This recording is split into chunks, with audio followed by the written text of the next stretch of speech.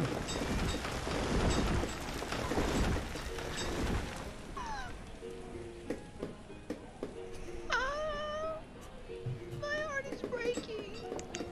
Why? You would not understand. Oh, it's that game.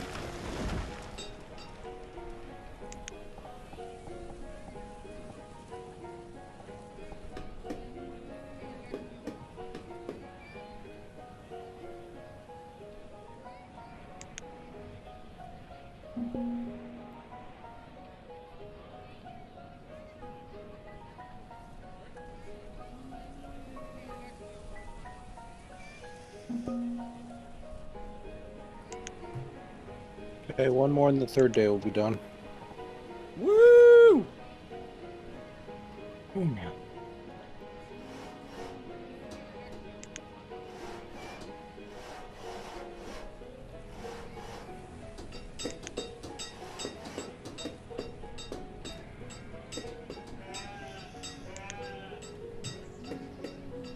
Alright, we made it through another winter. Hey, And now we have actual tools, so this next season should be much better. Guys, we can finally chop wood without having to use our hands. Oh my god, are you sure? Really?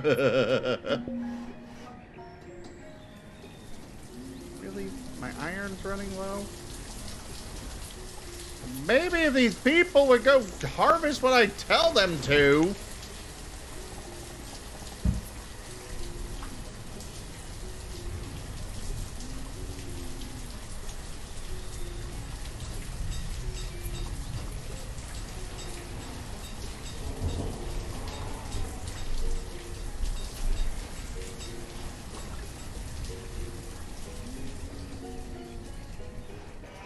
Do.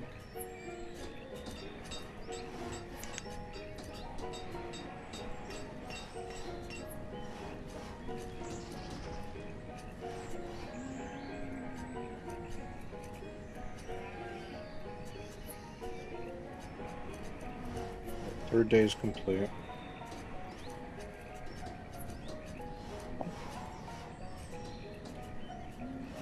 Awesome. Yeah. Now to look at things that make me happy. What makes you happy? Things I can't see on Twitch. Oh. Oh. That was the most gruffiest I have heard. Send this, please.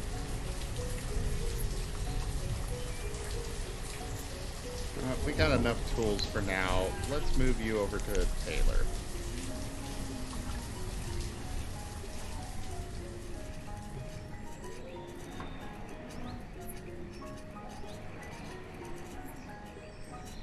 We need another influx of people. We've got several students that are learning right now, but I don't think I want to go that route yet.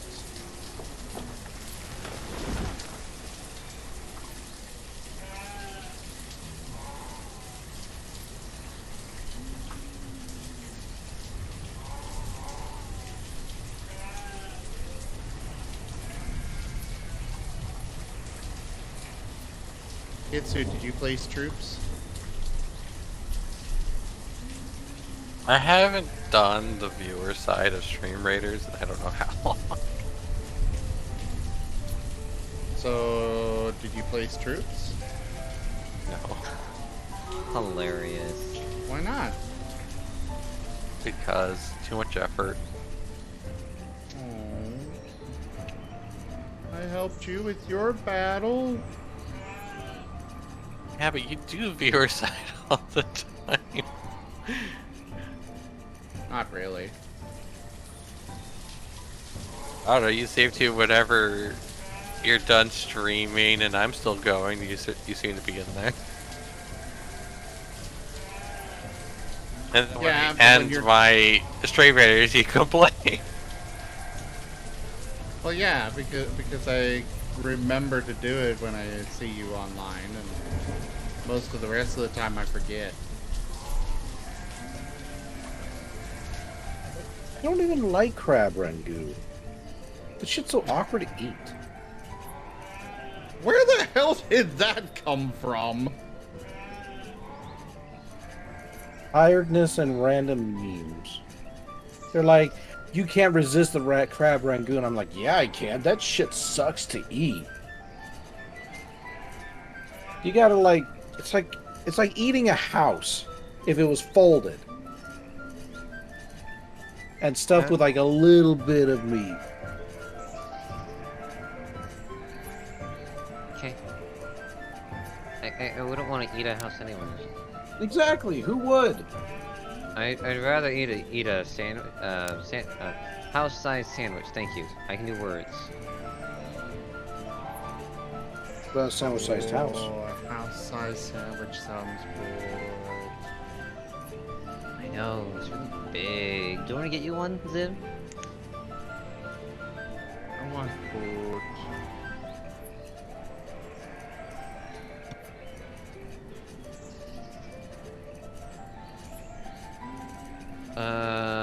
Sunny side up eggs or scrambled eggs? I only like scrambled eggs. Scrambled eggs. Scrambled eggs? Scrambled Okay, scrambled with eggs. cheese. Always Ooh. scrambled. Cheese is Alright. good. Something I highly recommend. Not required though.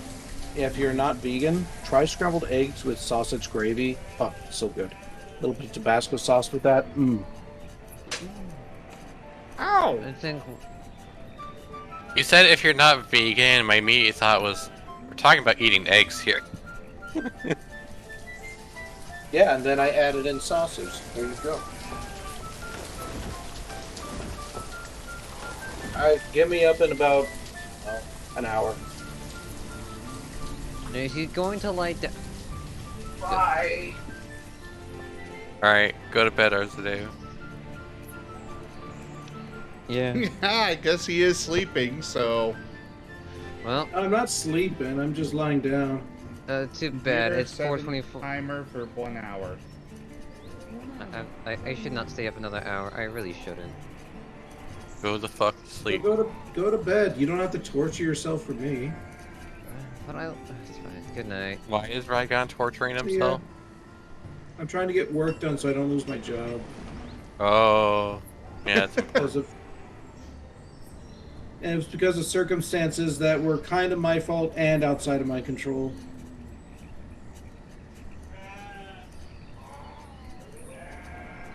It's like their program wouldn't let me go in for 2 weeks to do notes. So I'm 2 weeks behind on that shit. So now my supervisor's like, you got a lot of outstanding notes. Do you need help? And I'm like, fuck, now I gotta actually stay up and do this.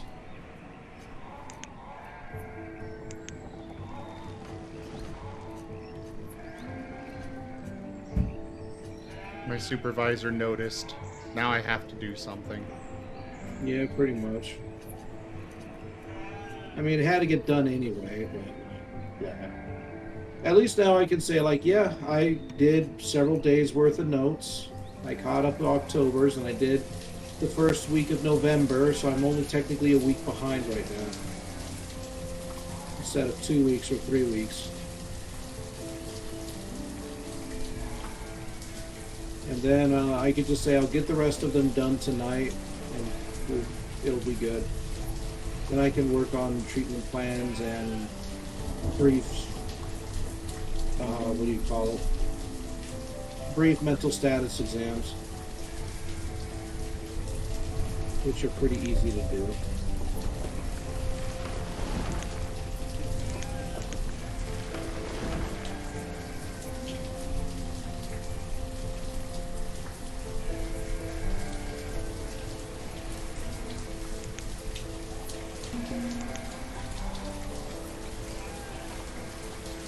But I am seriously considering not even going into work today.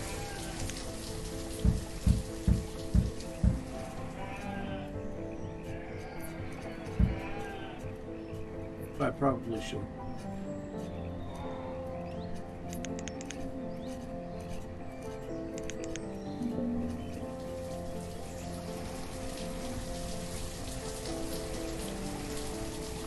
You probably should, yes.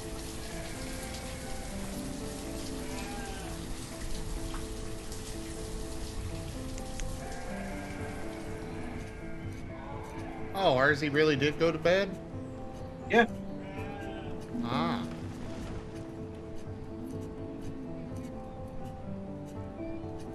Well, good on him for abandoning his friend, I suppose. I know, right? I feel so betrayed. It's okay, just put Raygon in his Pokeball and hug it against you. And that way, Raygon will feel embraced. You can't catch this. Da, da, da, da, da, da. I don't know, I feel like it'd probably be pretty easy to catch that. Probably. These tails, I tell you what, they're not very good for running away with. Be like, aha, trainer, you can't catch me. Oh shit, got caught in a bush.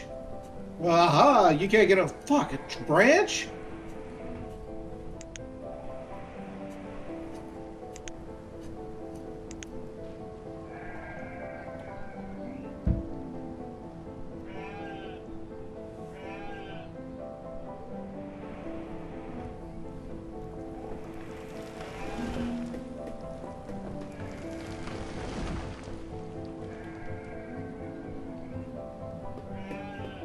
And now my people are freezing! Ah! I think that's a compliment. It just means they're really cool.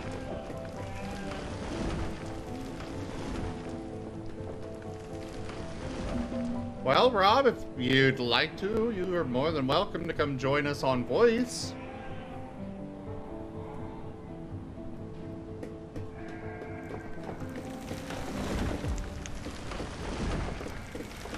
Hilarious! Hello!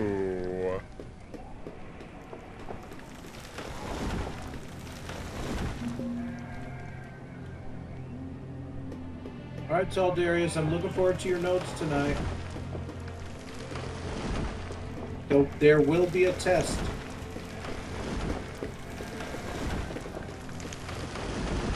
Can you test him on how much he was paying attention to the Poké-Roll games? Sure. Let me think. What's a good one?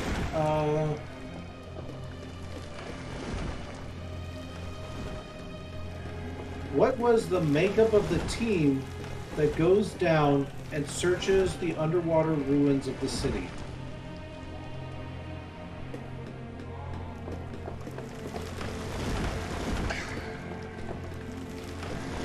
You introduced so much goddamn people to us that night! Right, that's not an answer. I proved that I paid attention when you had me recap all 3 freaking sessions. How many boats were in the first episode? I believe you said there was 3. Okay. I have no idea if that's right or not. I don't think it is, but I'm probably wrong. How are you expecting Zim to answer something if you don't even know the answer? Because I'm the teacher, I could go look it up. That automatically means I'm smarter.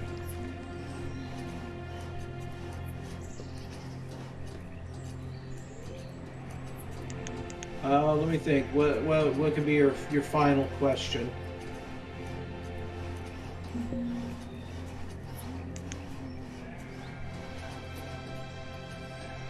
What were the colors of the rainbow that contained the hidden treasure chest in the Rainbow Valley place?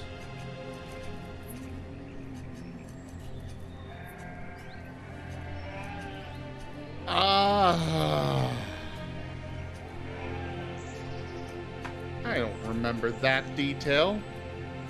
I like how he seems to go in for hard shit instead of something that's like more relevant, that's important to remember. That one had a freaking riddle attached to it. Yes, and as I recall, I had arguments about that, those colors. Yeah, you did. You're like, it couldn't possibly be this. And then it turned out to be exactly that. Well, I didn't think so because you decided royalty was not purple. No, it was purple. Well, yeah, that brand of royalty wasn't.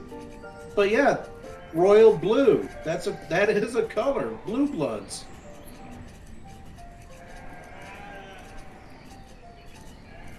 And yet, all throughout history, royalty has always been associated with purple. Except when it's been associated with blue. Thank you, Taldarius. Even Taldarius backs me up on this. Purple is the royal color. Yeah, just because a shade of blue was called royal blue, it doesn't make it actually a royal color. Hey, I went with blue bloods. You can't go against me on this one. That I is have a no legit fucking thing. clue what blue bloods are. Well, it's royalty. That's what it is.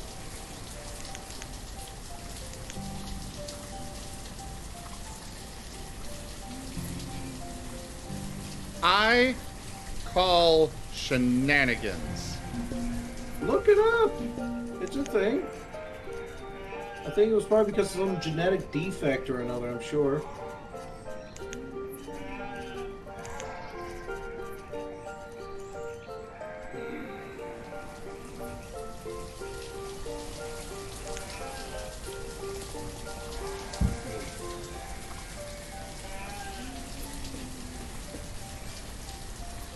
The Byzantines were born in the purple.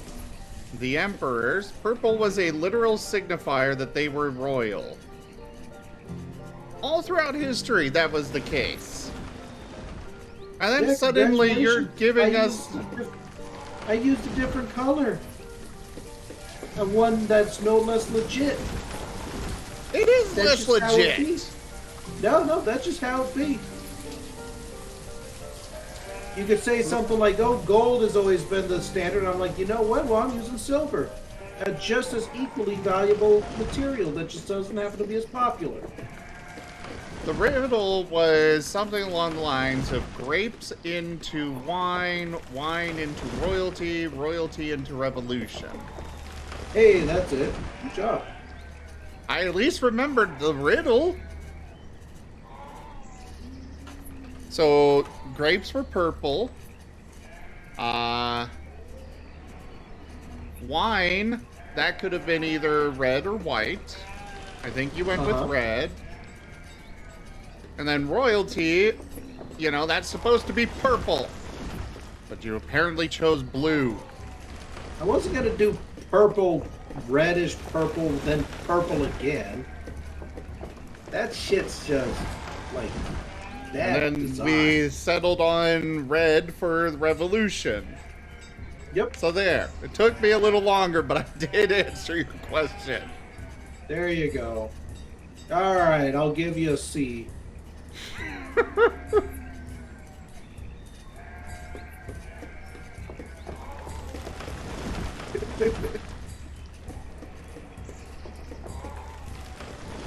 All right, here's your bonus point.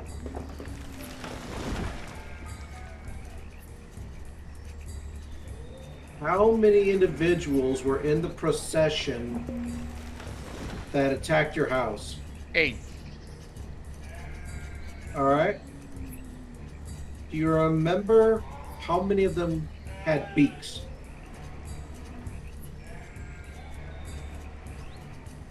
We did not get a description for all of them. So, Yeah, you did no. get a description for all of them, but how many do you remember? I believe there was only one that had a beak. That is incorrect. There were 2 described. The one that landed in front of you was indeed bird-like. but there was also 2 over at the attic window, one of which was described as having a muzzle and the other one described as having a beak. Ah, right. Yes.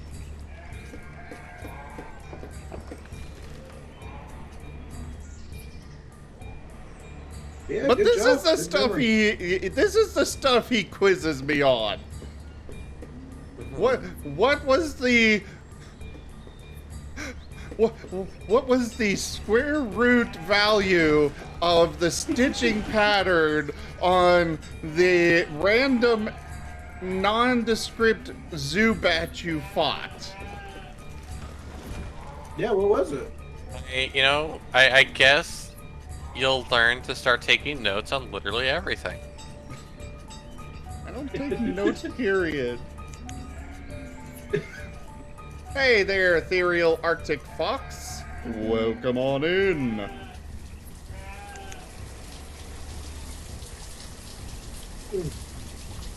Well, we finally solved the problem of our food shortages. However, we're now suffering with log problems. With I need more log wood. problems. No, you just need more fiber. Don't worry, Rygon will get you some wood. Hey, uh...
Alright, Dragon, time's up. Get up.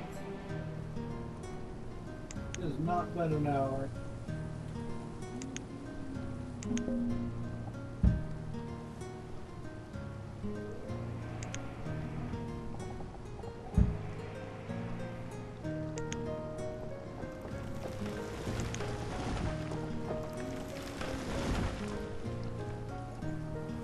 Hello. Hello. Hello. Howdy.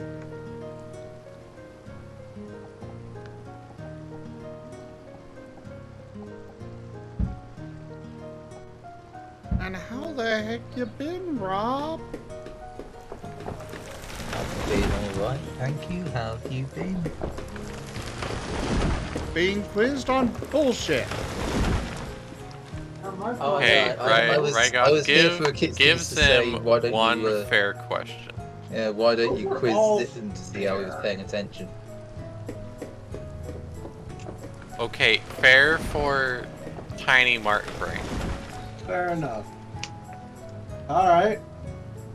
What flavor of cake fell on Azareth's head during you and his merging table nonsense?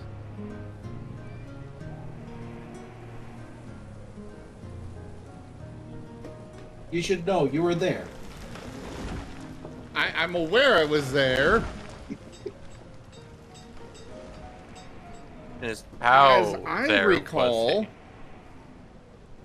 we were never told what kind of cake because the moment you mentioned cake, Azareth went all off the rails on you because suddenly there was cake and you did not make that clear beforehand. Oh, I'm sorry if I needed to make food, like, you know, completely describe every single dish on the food table. Oh, I had no problems with that. That was But yeah, you're purely Azareth. Yeah. But you're right, the cake was nondescript. Yeah. There you go. You got one. I'm pretty sure you were right on the boats, too. You weren't sure before.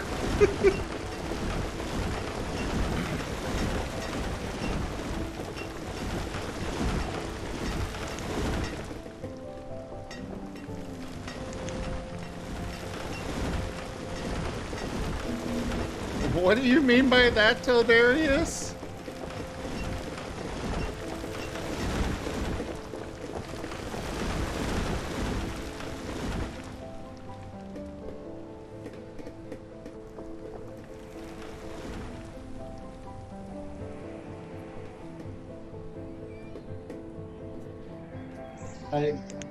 What are they saying? That he's glad to see those two's relationship hasn't changed since character creation, Rygon.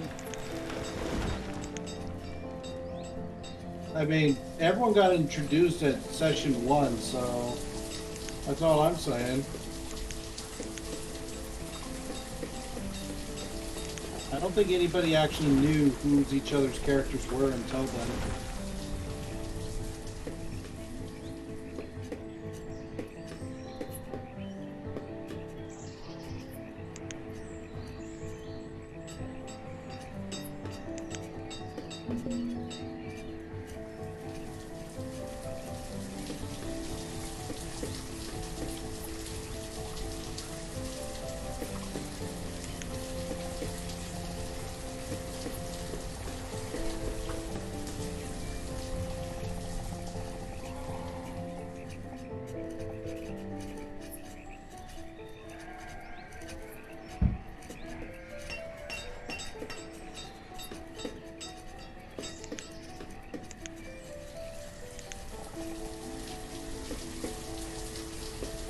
Alright, let's get some more houses built. Yeah.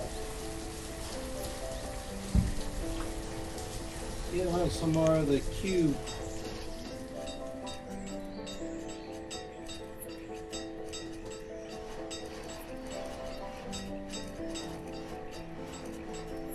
Oh.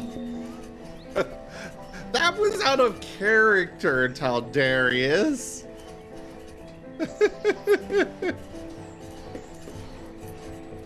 He's talking about how the moment we got in character creation, I literally tried to tackle him. Oh, I'm afraid I can't remember that part. Kitsu.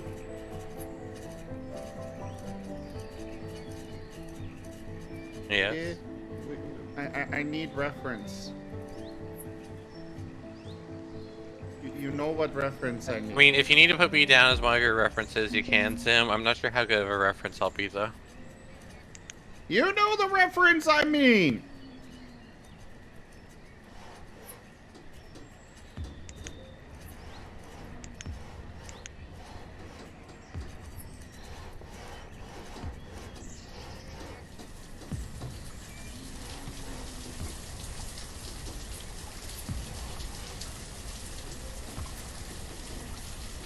Well, hello there, really. And who's a good bun?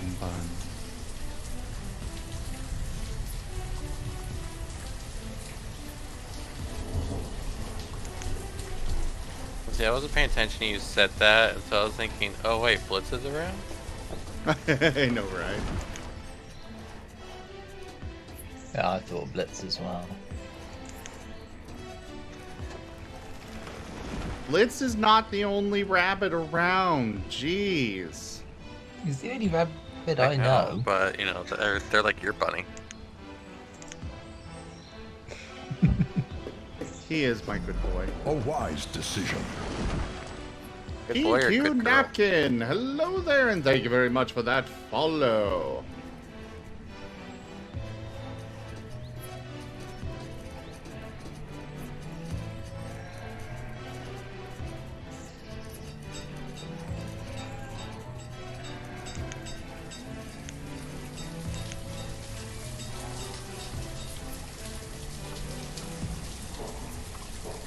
I'm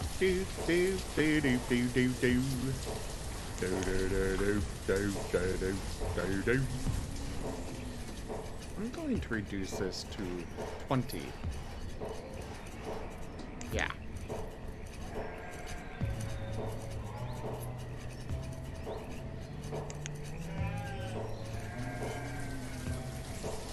No, I love how the only clothing that we actually make in this game is just are just coats. So I imagine all these people are running around without pants or anything. They just have coats on.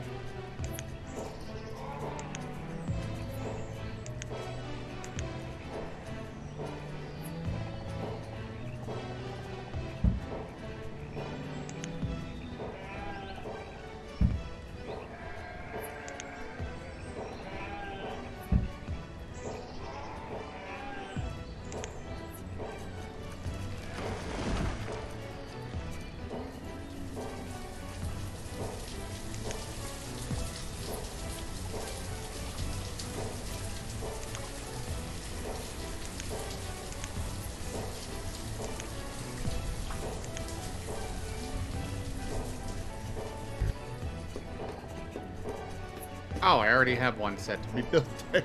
I'm sitting here like, why can't I place that there? So, Rob. Robbie, my boy. Yeah.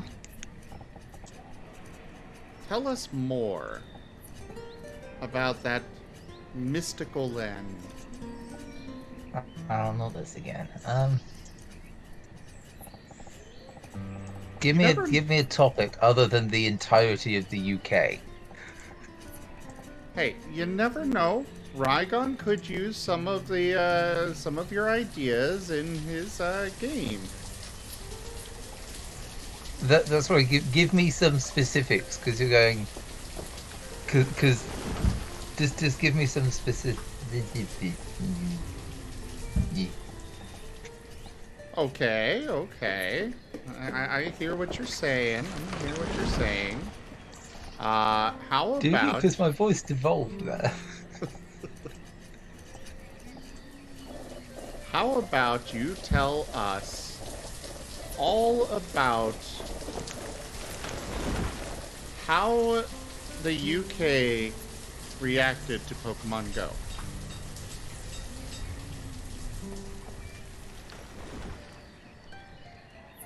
Coats are just long shoulder skirts.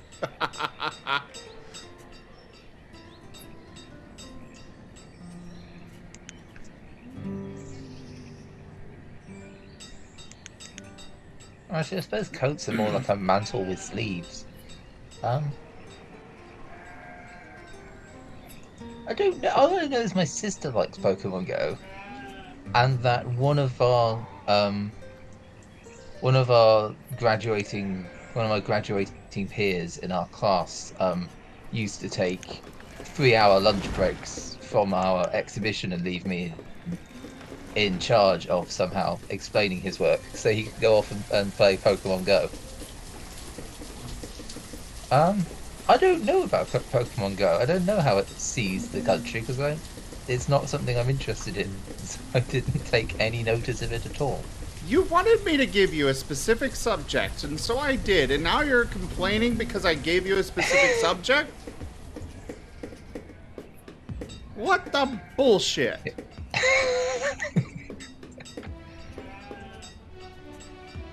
Yeah? It's in typical British fashion, it's fucking raining at the moment.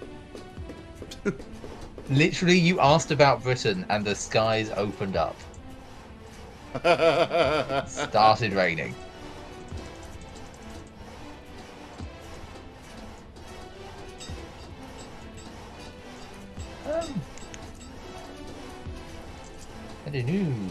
I don't know. I don't know about Pokemon Go. It's not a... I've only become interested in Pokemon, I think, because I joined... Was it Vox's channel? Vox's channel had the Pokemon game on it, and it was just a thing to do. I think Vox had it, and one of my UK mates has it as well. That I've only been mildly interested in Pokemon for a couple of months, and only for that game. Ah, I see.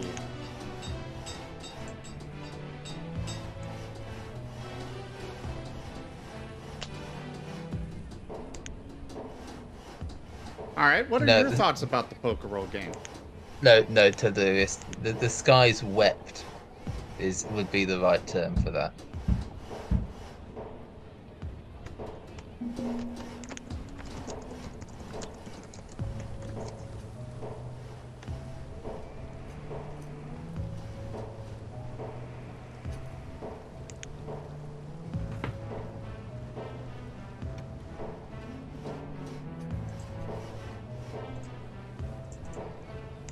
I mean, the skies literally rained on our parade on the 5th, so... Woo! And it hasn't really stopped. I finally had somebody die of old age instead of starvation! Yay, a milestone! They lived a full and horrible life! Yay, suffering. Prolonged suffering, they lasted a while.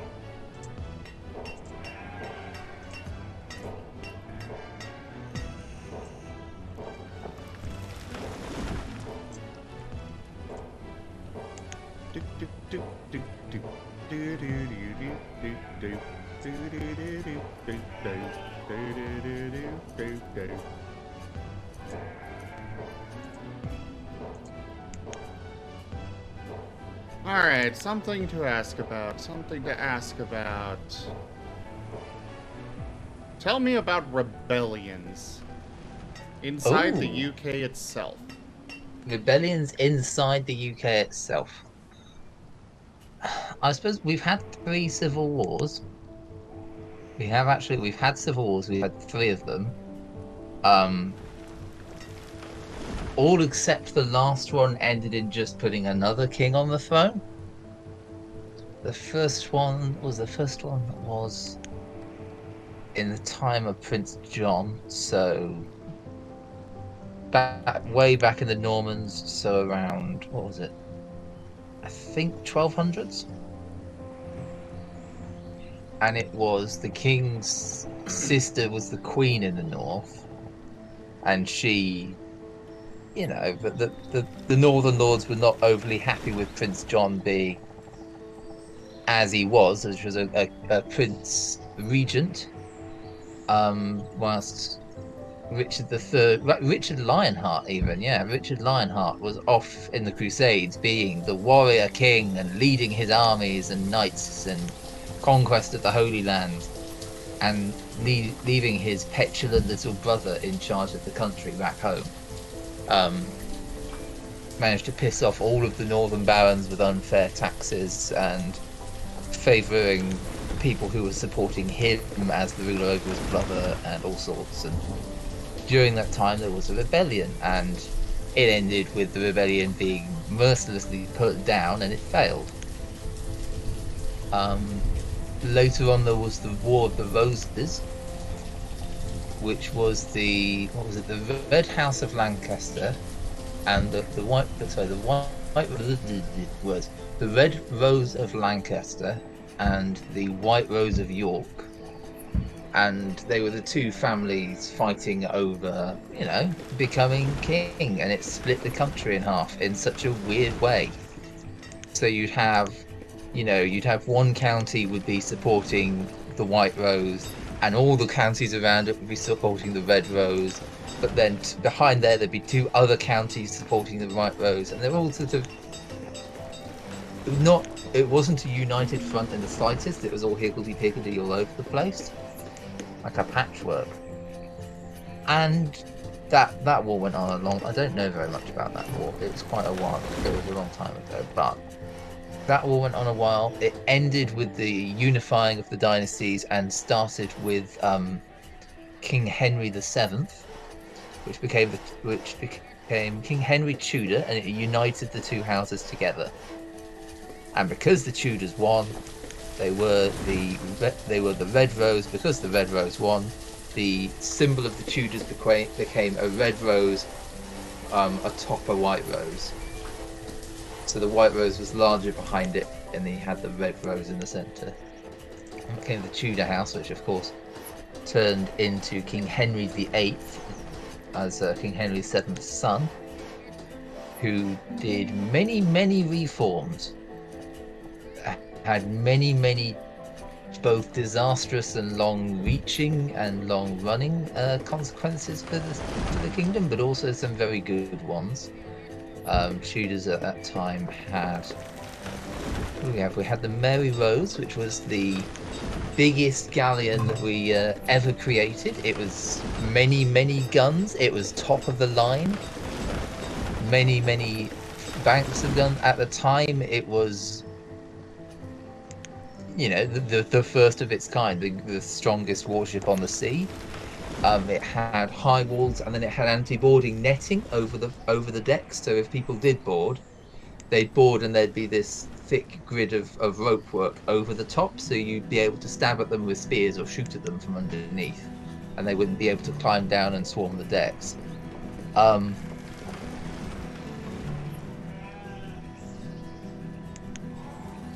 Interesting. I do remember that, actually. Yes, sorry, Tadeusz, that's a really good point.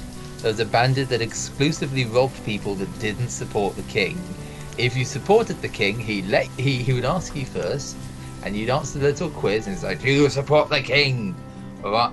And he'd phrase it in a way of the king being the bad guy of the situation. And lots of people go, no, I deplore the king. He's a terrible person. He was like, right, give me your money. He would only rob the... Yeah, they had a murderous bandit that didn't support overthrowing the current ruling government, yes. Interesting. But I don't think he actually killed anybody. I think he literally just stripped them of all their wealth and possessions and sent them back into town, mostly without clothing. But if you supported the king, he let you through on your way. It's, oh yeah, no, on your way, go on, off you go. It was his own way of supporting his beliefs. Sorry, I. Oh yes, he did. Yes, it was very much the time of what support really? and dueling and chivalry. That was the word I was looking for.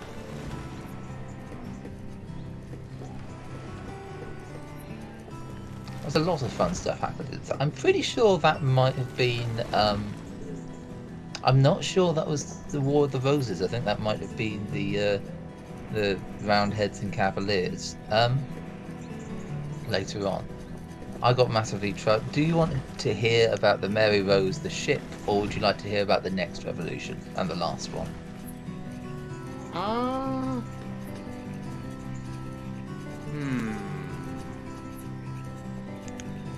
I'm gonna leave that choice to you. Which Great. do you want? Oh, we're talking about the ship then. Oh wait, first I forgot this Pokemon. Yes. Anyway.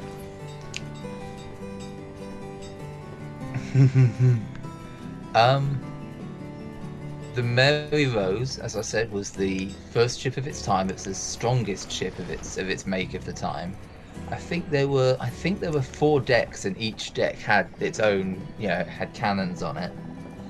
It had the anti-boarding netting over the top. It was, of course, massively over the top in the decoration side as well, because it was the flagship of the English Navy. It was the flagship of a nation where it is protected by its navy, protected by the sea, and is that was our main armed forces at the time. Our main defensive strategy was put boats in the channel. They can't attack us on land if they can't get across the ocean first. And it had a devastating and immediate end, had that ship. Is upon leaving the harbour for the very first time, and as a show of military strength, they fired all guns on all 4 decks on one side. and forgot that recoil exists. Ah.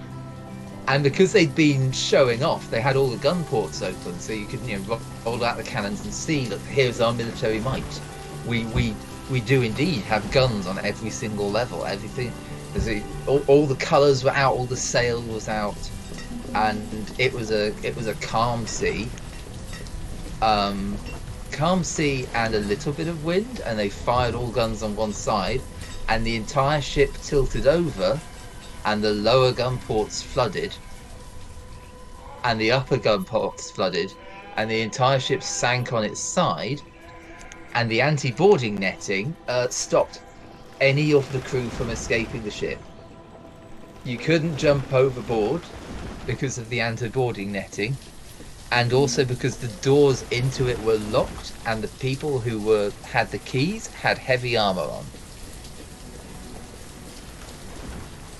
So they sank very quickly. All hands were lost. The entire ship went down. Just outside of the harbour. I think that happened just outside of Portsmouth, which is where it is now. Jaffer wants to know why there is a Skitari in Discord. There is not a Skitari. There is a strange bugman in a chemical protection mask that he doesn't need. To be fair, I based him off of. I was playing a lot of Warhammer 40k Mechanicus right before you invited me to play the Wednesday game, and so I was like, I want to make an artificer. I want to kind of base him off of Skitari. And then he hasn't got a face because I didn't realise we were doing cool furry characters, and I just had standard blue man.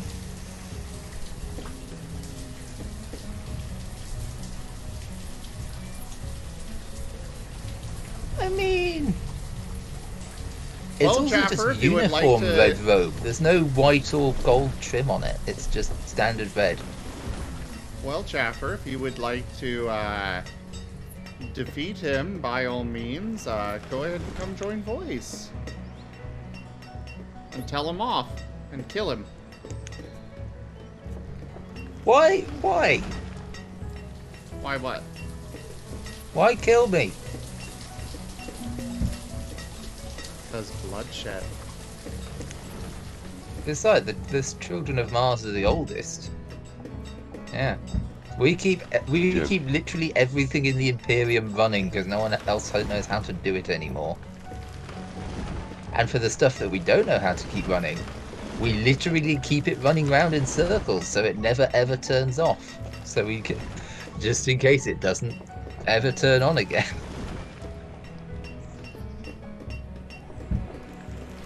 Interesting. I don't know what they're called, but they are like they are two-legged walkers that I think lancers sit on them and they ride them around, and the technology for making them, you're thinking of Castellan robots. I'm thinking of just the manned walkers. Yeah. They literally have lost not only the technology to make them, but also the know-how of how to maintenance them, and they're so deathly afraid of if they turn them off, they might never turn them on again. They might never be able to turn on again. That they, when they're not being used, they keep them in a room running around in circles. That's all they do. They run around in circles forever. Because the Mechanicus are so afraid if they turn them off, they will never restart again. Okay. Also, Rygon, you still with us? Yeah, I'm still there. Okay. He's kind of with us, but also sounds like he's in another room at the same time. He's on his bed. Oh, that's fair. Yeah, I just gotta lie down from time to time. Yeah, that's more than fair. I do that as well. Alright, so, next order of business. more rebellions. I was just going to finish it off with the Merry Rose. That ship is currently... Oh no, it's not finished yet. That ship was recovered and is currently in a museum in Portsmouth. Oh! The entire right-hand side of it, the right-hand side of the vessel, sunk into the silt and was perfectly preserved. The entire thing is now upright and supported in almost like a cross-section. In a climate-controlled room all for its very own, with a huge viewing window on one side for people to come in and have a look. They found leather shoes, they found playing cards, they found all sorts of personal items and stuff preserved in the silt, because it was just the right climate for it to be perfectly preserved. They even found some bits still had paint on them and decorative, red and gold, and fabric, and the flag still survived.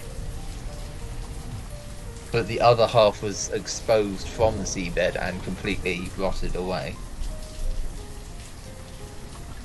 So yes, the Merry Rose is still on display in Portsmouth. I've been there. It's very cool to see.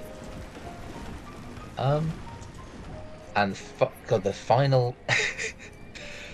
The final Civil War, the most recent one, was honestly had a kind of hilarious ending to it. The commonly known as the Cavaliers and the Roundheads, so the royalists who were Catholic are, classically portrayed as, and it was the style at the time. The King Charles Spaniel is named after the first king. Actually, no. The King Charles Spaniel was named after the second King Charles. Hey there, but that was his son. So his dad had the cascading curly hair, the wide-brimmed feathered hat, the expensive silk, the ballooning sleeves, and the many striped and embroidered and very, very fancy, very, very, rich, and looks like you are the ruler of a mercantile nation, which they were at the time. So before we had an empire. And then you had the Roundheads, who were the Protestants, thusly named for their round helmets, also referred to as lobsters, because they had you had a round helmet, you had a nose guard, but then you had this almost lobster tail plates down the back of it that covered the back of your head and the back of your neck. And they looked very utilitarian. That's the word, maybe. It was almost just a beige uniform, but it was made out of canvas. It had a simple breastplate over the top. You normally had a pole arm and some good sturdy boots. And they were very much, we need to cut down on the country's expenses. We need to move back over to being Protestant rather than Catholic. We need order and rationality and all sorts of, bring everything under control. We need to be ordered and neat and enough of this frivolous nonsense. And the war started, and the war went on for a long time. And you had an awful lot of support for the royalists and an awful lot of the common people supporting the Protestants. And in the end, the Protestants won.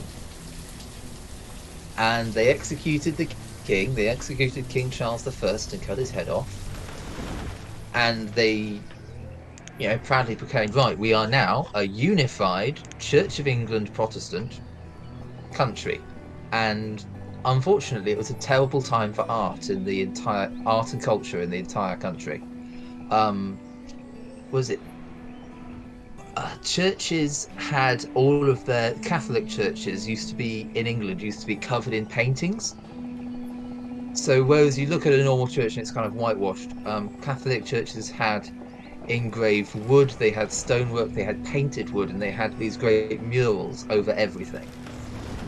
And murals, and then statues, and beautiful, and lots of bright colors, and it looked really, vivid and vibrant when you walked into a Catholic church. It was, here's a celebration of our Lord.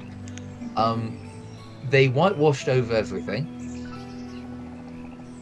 They smashed up what they couldn't. They chiseled faces off of statues of saints. They defaced scriptures and made it all as blank and ordinary as boring as possible. For the rest of the people, displays of music and festivals and plays were forbidden. Everything became this boring fucking. Think of the 80s and their obsession with like grey concrete boxes for buildings, and then you've got the idea of what it was like under the Protestant rule for a bit in Britain. They were very big on, yes, this is now neat and ordered and perfect and marvelous, and those words are too special. You can't use those words. No, this is neat and ordered and structured and keeping everything neatly in their little boxes. And the British public went, what the fuck have we done? All of the supporters who'd previously been like, yes, we want to be Protestant, we want to this, went, oh my god, they've drained all the fun out of everything. We didn't realise it would be this terrible. Help. Interesting. And the rest, and the continent went, ha ha ha ha. The continent kind of pointed and laughed for a bit, until out of France came Charles II, who was the exiled son of the king, and he went, right. He went to the Houses of Parliament, and he went, right, okay. We established. Oh no, that was it. Sorry, that was it. The not parliamentarians. That was it, rather than Protestants. They were all Protestant, but the original thing had been the House of Lords and Parliament. King Charles established it to, give the voice of the people a place to speak about it and discuss it. And then also they kept making direct attacks on him and against the royal family, and he went, no, I'm shutting down Parliament now. You've had a go. You cocked it up. I'm refusing to have it, and that was the start of the war. That was the start of the Civil War. But King Charles II went to the people of Parliament and went, hello, I am here to speak. Hey there, N21. Everyone's miserable. They petitioned to Parliament and went. They went, can we have some of our amenities back? Can we have the right to perform music? Can we have the right to sing? Can we have the right to have plays? And the parliamentarian leaders went, no. Literally, no. We went to war. We've now got everything. We've got the neat and order. No, we can't have this. You're not allowed. Oh crap. Ooh, don't have it. Right.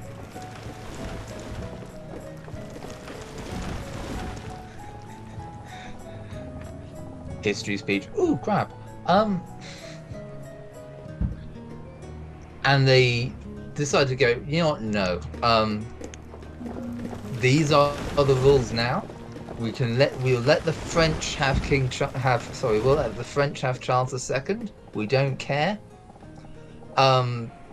This is the way things are now.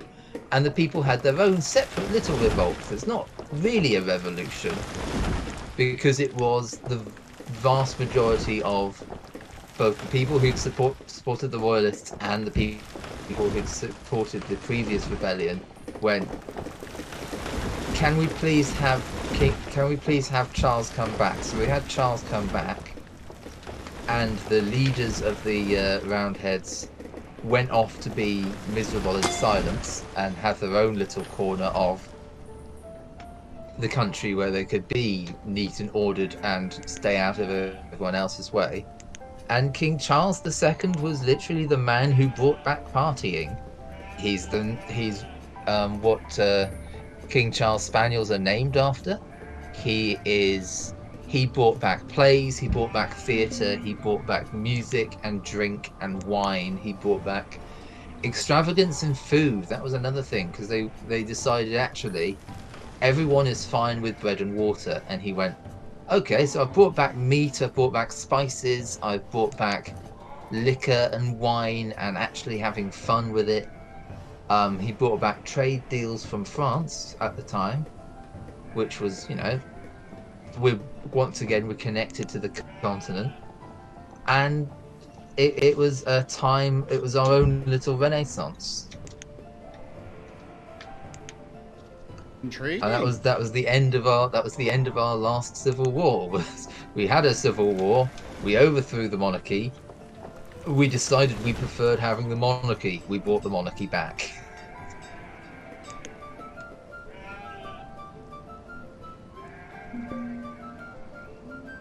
Was not expecting all that. Couldn't be Things. I know more about this particular civil war than all the other civil wars.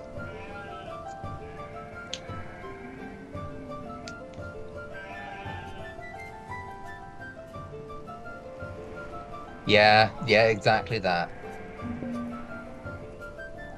One of my favourite memes of drinking in the UK is a picture of a car that crashed into a pub.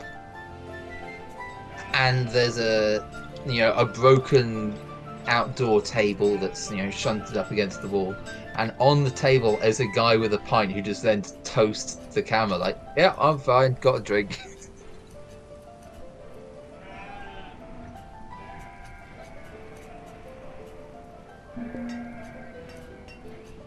Well, fair enough.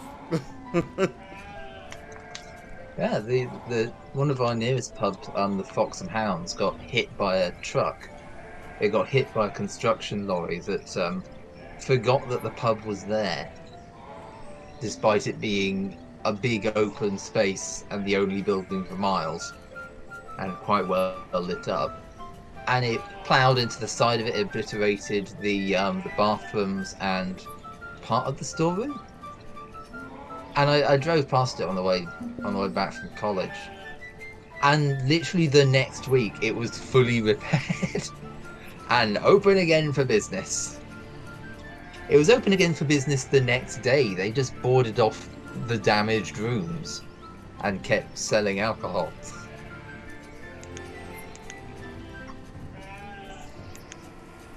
The British public are fiercely protective of our pubs. A bunch of pubs nearly shut down during the COVID lockdowns, and the British public responded with so much support of just find ways of letting them stay open. We need the pub. I think we decided they decided pubs could stay open if they also served food, and the criteria for food was you could sell a BAP along with a beer, and that would count.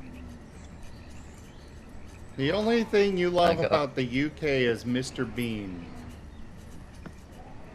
I got bored of Mr. Bean. It was great when I was a kid, but lost his appeal, I suppose. And no, Talderius, I've never heard of either of those.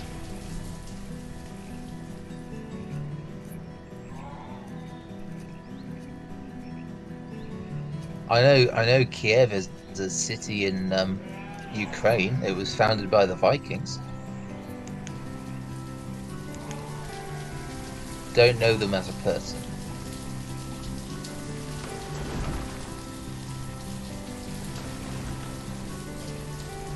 Actually, think about how many pubs are in our town at the moment. I can think of the Star. There's the Star in High Street.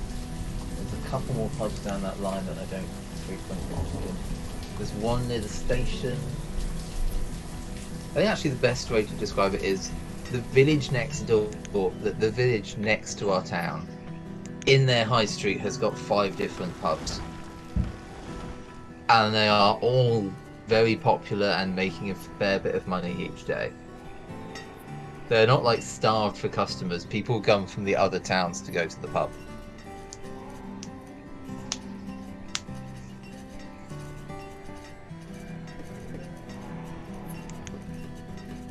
Although we've lost 2 pubs in this town. The Mayfair down the road has now become a Morrison's, and the Duck. It's now become a what? A Morrison's is a brand of supermarket. Ah. It's become one of their.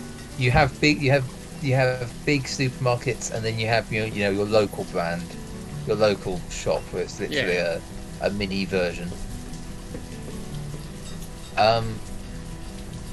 So the Mayfair became a supermarket, and the duck. It was called the Duck in later years. It was originally the Ugly Duckling, and in I think 2015, so many people started taking offence to you can't call it Ugly Duckling. It's a duck. It's not. And completely missing the fucking nursery rhyme that was in reference to, and they caved to pressure and called it the Duck. But that's now a pet shop. We've kept the Dolphin. The Dolphin is still around. That's near the memorial, so it's always popular. It's either the Dolphin or it's the Bergeston's Arms. It changes its name back and forth every few years. We're not sure why. It's owned by the same people. It hasn't changed hands, they just change it back and forth every now and then.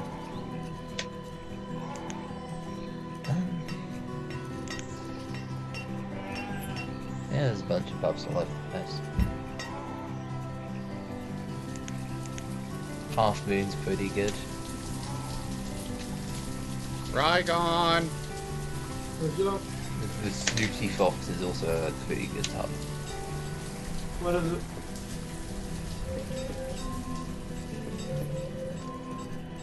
That's what it is. That's been an hour. Alright, I'll get on. Speaking of, I should probably stretch.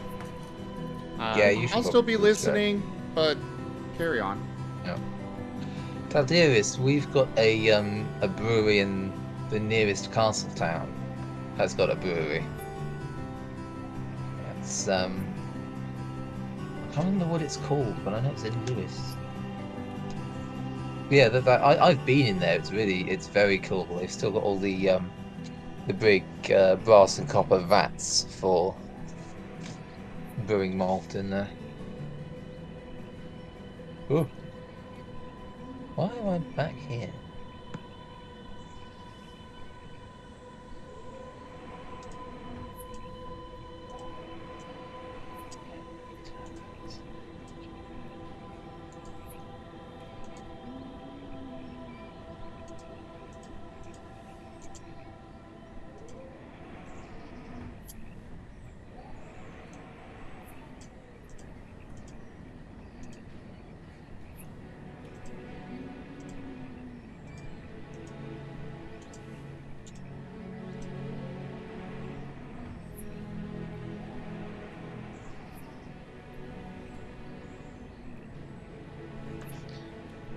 Brands of alcohol. I'm actually not a fan of beer.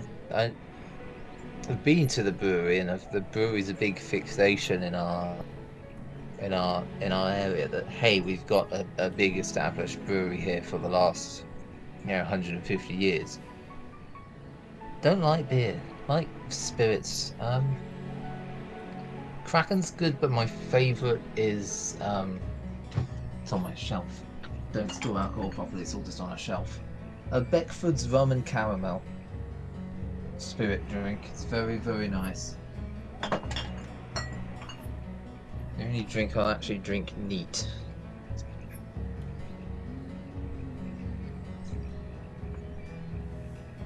It's a local. It's a local brand. I don't think it's available out of the UK. You need to import it.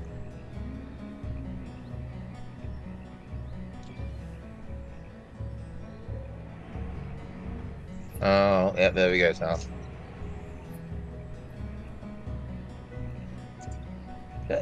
Alcohol's expensive in Germany. It's surprisingly cheap in the UK, and I say that basing it off of the knowledge of two of my German friends who come over here every summer. They're half German, half Britain, half British. And on the last one, happened to be with them shopping on their last day, and they literally filled up a shopping cart full of beer and wine and spirits and all sorts, because apparently really cheap over here compared to over there, and paying the personal import for cost for bringing it over is considerably cheaper than shipping it themselves, than shipping it properly through a thing. Shipping people company, yes.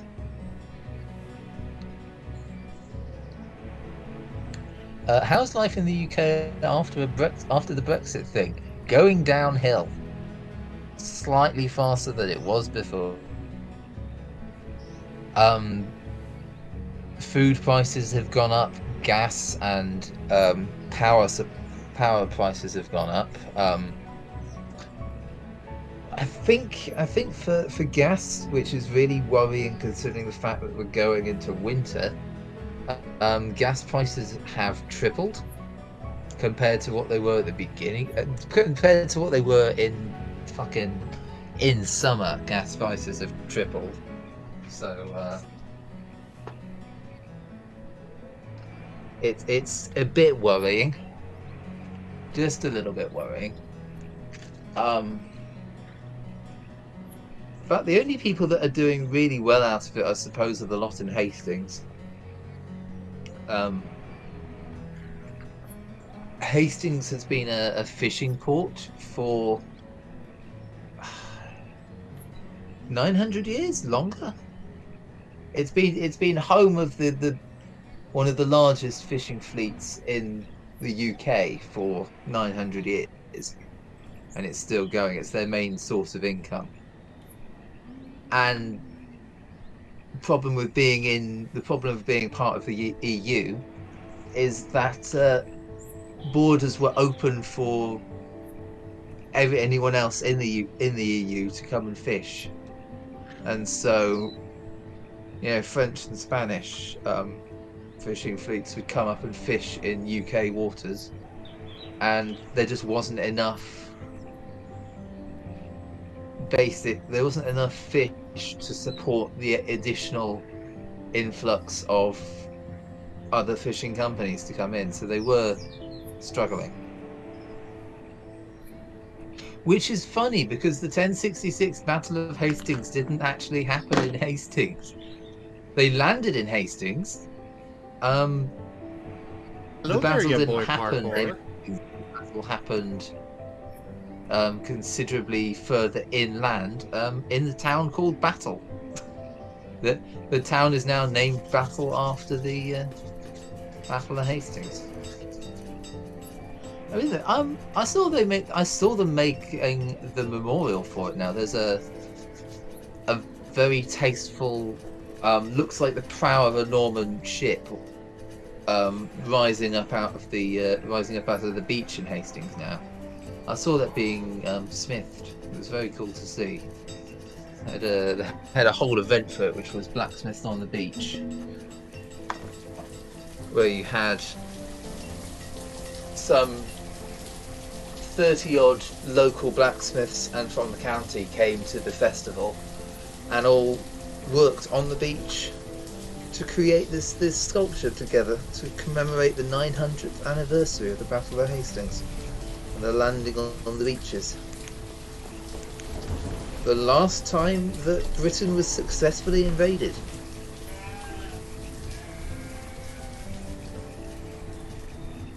And I don't even mean like invaded and won. I mean the last time enemies set foot on the British shoreline. we made pillboxes and fortifications just in case of a German attack during the First and Second World Wars. It never actually came to being used, but they're certainly there. Same with the Napoleonic Wars. Same with the fucking Spanish. Spanish didn't even make it into.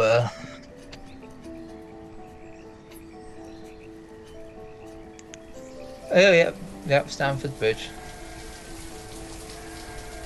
But yeah, the Spanish didn't even make it. They didn't even make it into the shoals. They our tiny British fleet. I think our British fleet at the time was 50 ships, and the Spanish Armada was some 300 ships or more. And we did hit and run tactics on their massive armada and pissed off the commanding admiral so much that he set the entire armada to chase our 50 ships down. And we led him up the channel, up around the northern part in Scotland, into one of the biggest, some of the more dangerous waters around Britain, and into, I think, the storm of the century of that particular century. And not one of our 50 ships sank because they knew how to navigate the waters, and the entire Spanish Armada fucking drowned. Not one soldier made it to shore.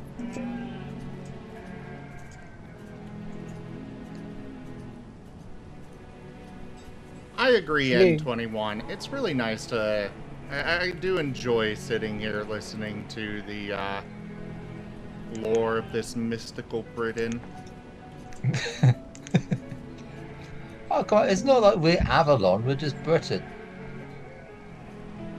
Avalon, that's a real country. What are you talking about? Yeah.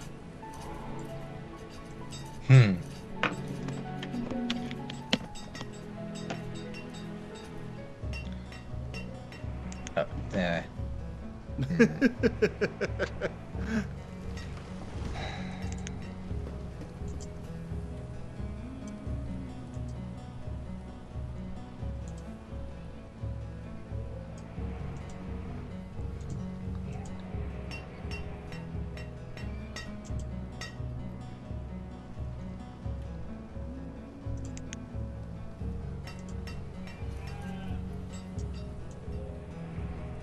Well, how about some lesser known folklore? Oh, Folklore? Alright. Folklore. Folklore. Oh, you want just folklore? I mean, alright. I'll see what I can come up with. No, you need to Which get to one of work. Rygon's farms is the toppiest top and the bottomest bottom? Rygon, you need to take care of your real life priorities at the moment. Mm-hmm. Such as earning money so you can continue to afford to faff around online.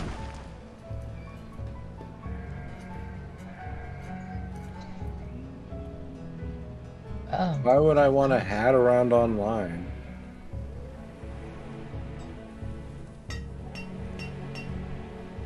Faff around online.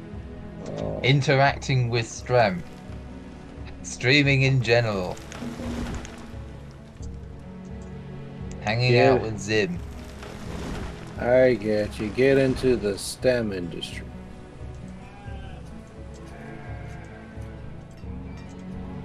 How fucking tired are you? I just need to take a second to just wake up.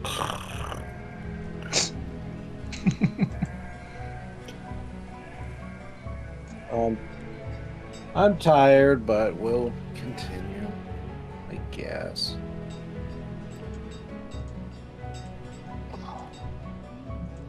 Who is John Paul Jones, Taldarius? Or did I miss that in the discussion?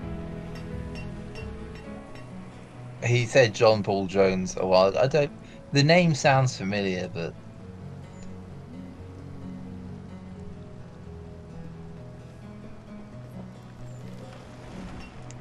which Queen Elizabeth? Because you haven't put a number on that. Now that's how you know you have one too many.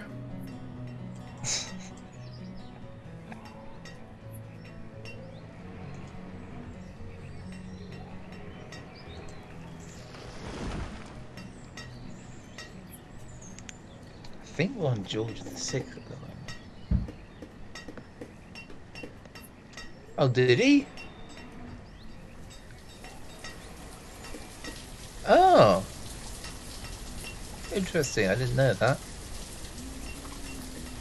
Well, there goes my invasion speech. Oh well. I hear birds.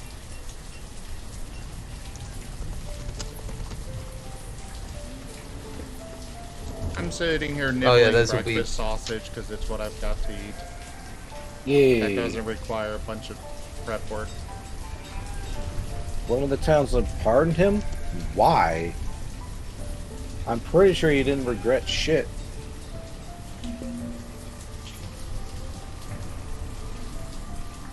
Unless that's like the town he got his ass kicked in which case, I mean, that's kind of humiliating. For him, that is.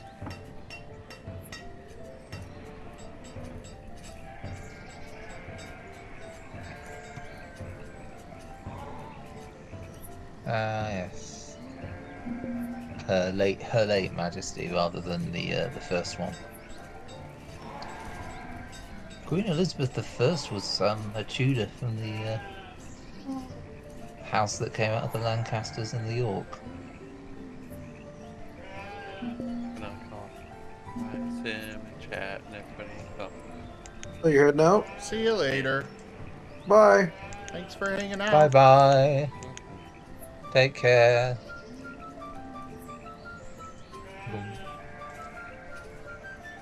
Yeah, no, you hear birds because I turned up my sensitivity because my mic was cutting off when I go quiet.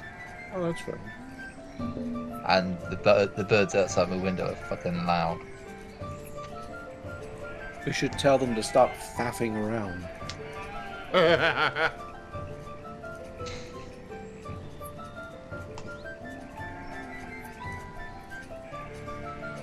Alright, so we got just 8 more names to go, and then we'll be done with the first week of November. Yay.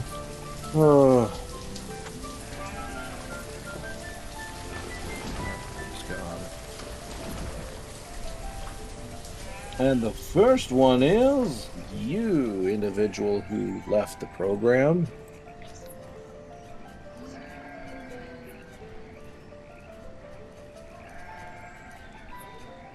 I think. I don't actually know in depth much folklore around the UK.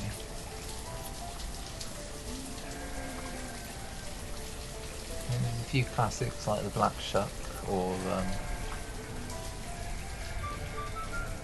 Robin Hood and the classics, but Arthurian legends as well. But...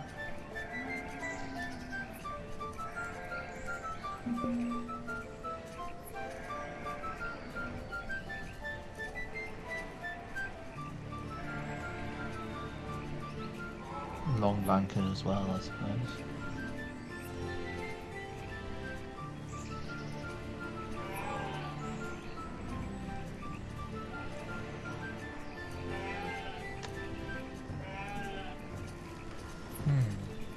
I don't know. You don't know your own lore?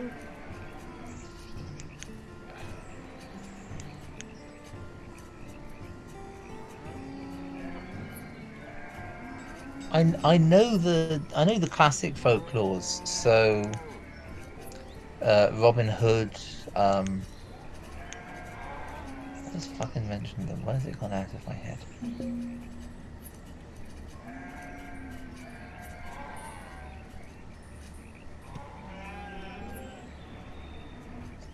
brain, please.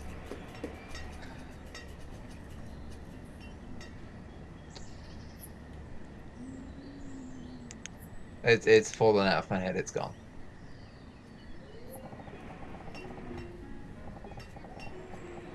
I literally packed away those particular reference books a couple of days ago. So I was tidying my room up.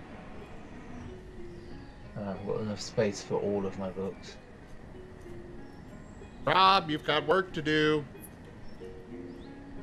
What? Check the chat. Who raided? Nobody raided. We got bots. Oh, I see.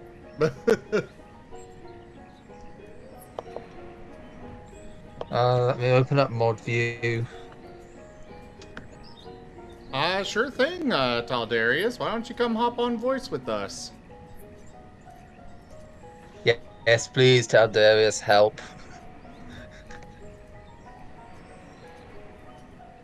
Just you, really. Just you.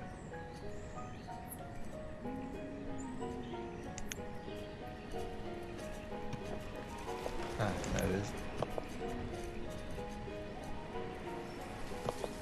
Cool.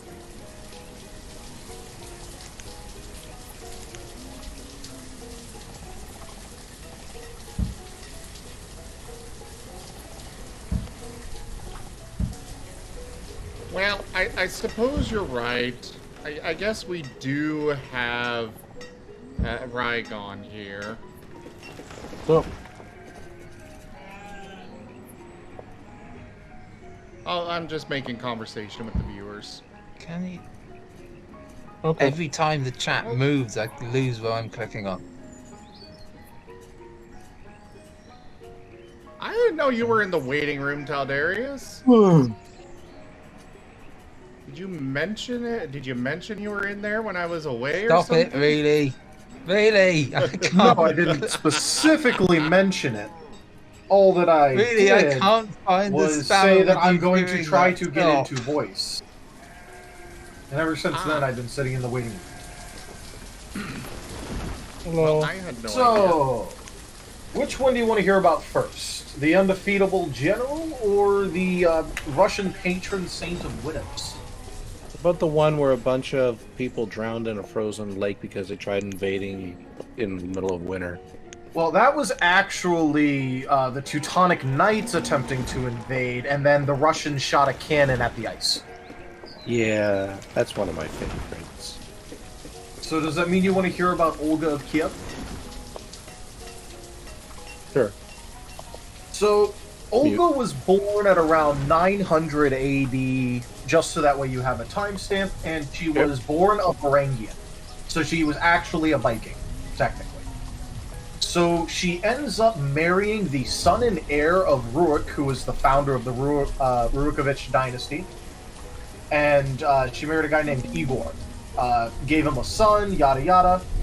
And they were the ruler of the Kievan Rus. So they were neighboring a bunch of people called the Drevlians. It was a neighboring tribe, and were technically a tributary of the Kievan Rus, but also really didn't want to be. So when Oleg... Okay, so upon one of the main important people in the Kievan Rus dying, they instead started giving their money to a local warlord. And so obviously Igor was not happy about this. And he personally went to the Drevlian capital and went, hey, you're going to keep paying us tribute. So the Drevlians backed down and paid him. And so he left with his army, but decided that the payment was a bit light. So he went back with a very small escort and tried to get the rest of it. So immediately, he went back and they just straight up murdered him. I'm not going to go over the exact method of killing, but given that it was in 1900 Russia, or not 1900, in 900 Russia, you can imagine the sort of stuff that went on there.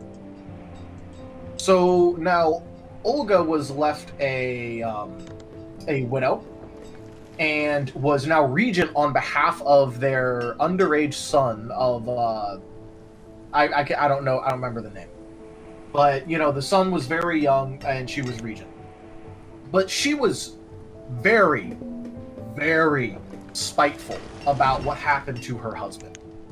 So the thing is that the Drevlians sent a proposal to Olga that she marry the murderer of her husband. And so 20 Drevlian negotiators went to Kiev in a boat to pass along the king's message and ensure that Olga was very compliant. So they arrived in court, they told her of their purpose, and she replied, quote, "Your proposal is pleasing to me indeed. My husband cannot rise again from the dead. But I desire to honor you tomorrow in the presence of my people. Return now to your boat and remain there with an aspect of arrogance. I shall send for you on the morrow, and you shall say, 'We will not ride on horses nor go on foot. Carry us in our boat, and you shall be carried in your boat.'" So that seems very accommodating. So, once they repeated the words that she wanted them to say, the townsfolk of Kiev rose up, carrying the Drevlians in their boat. The ambassadors were very happy, and the people brought them to a trench that had been dug overnight under Olga's orders, where they tossed them in, boat and all, and were buried alive. And as they were being buried, Olga was leaning over the trench and asked if they found the honor to their taste. She then proceeded to send a message to the Drevlians that their distinguished men in Kiev, they should send their most distinguished men to her in Kiev, so that way she could accompany the prince with due honor. And the Drevlians obviously had no idea that their first diplomatic envoy was just brutally murdered. So they just sent another group of men and actually important people like administrators and all that. And so when they arrived, Olga said that welcomed them to the city and offered them a drawn bath and invited them to appear before her once they had bathed. And when the Drevlians entered the outhouse, Olga had it set on fire from outside the doors so that way all the Drevlians would burn. She then sent another message to the Drevlians, who don't know about the first or the second group they sent, and said to prepare a great quantity of mead in the city in which you killed my husband, that I may weep over his grave and hold a funeral feast for him. So she arrives, the funeral actually happens. She does indeed weep and hold a funeral feast. The Drevlians all got heavily drunk, and then she ordered her followers that weren't drinking to just absolutely slaughter them. They killed 5,000 Drevlians. And Olga then proceeded to leave the city and return with the army, who then proceeded to slaughter the heavily weakened Drevlians. And then she proceeded to siege the entire city that where her husband was killed, which was the capital, for an entire year. And after that, she finally accepted their offers for becoming a tributary again.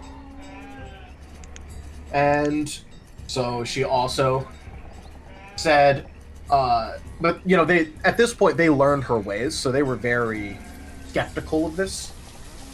And so Olga said that if you fetch me 3 birds from every house, consider your debt paid. And so, they thought, okay, look, this is weird, but it's a good deal. So they went and got all those birds and brought them to Olga. Olga then waited until nightfall, attached bags of sulfur with pieces of cloth to each bird, And then once it was nighttime, she had her soldiers set everything aflame. And the birds, freaking out, immediately went back to their nests in the houses. Oh, and then, jeez. as the people fled the burning city, Olga ordered a cordon to catch them and either killed or enslaved them. And this is a Russian patron saint. That's clever. I like that. She is the patron saint of widows. She is, according to the Russians, the embodiment of what a widow should act like. Yeah. That when you think about the Russians, that makes sense. Yeah. I love that. That's great. By the way, in the Eastern Orthodox Church, her epithet means equal to the apostles. She's that important to them.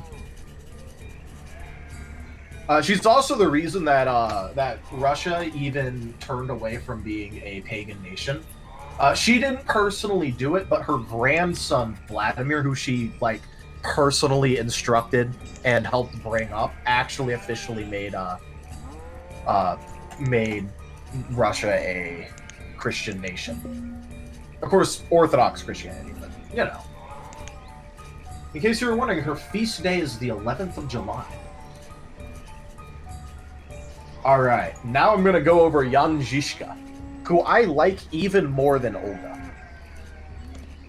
So, his nickname is One-Eyed Zizka, because, he had one eye. Very, very reasonable name.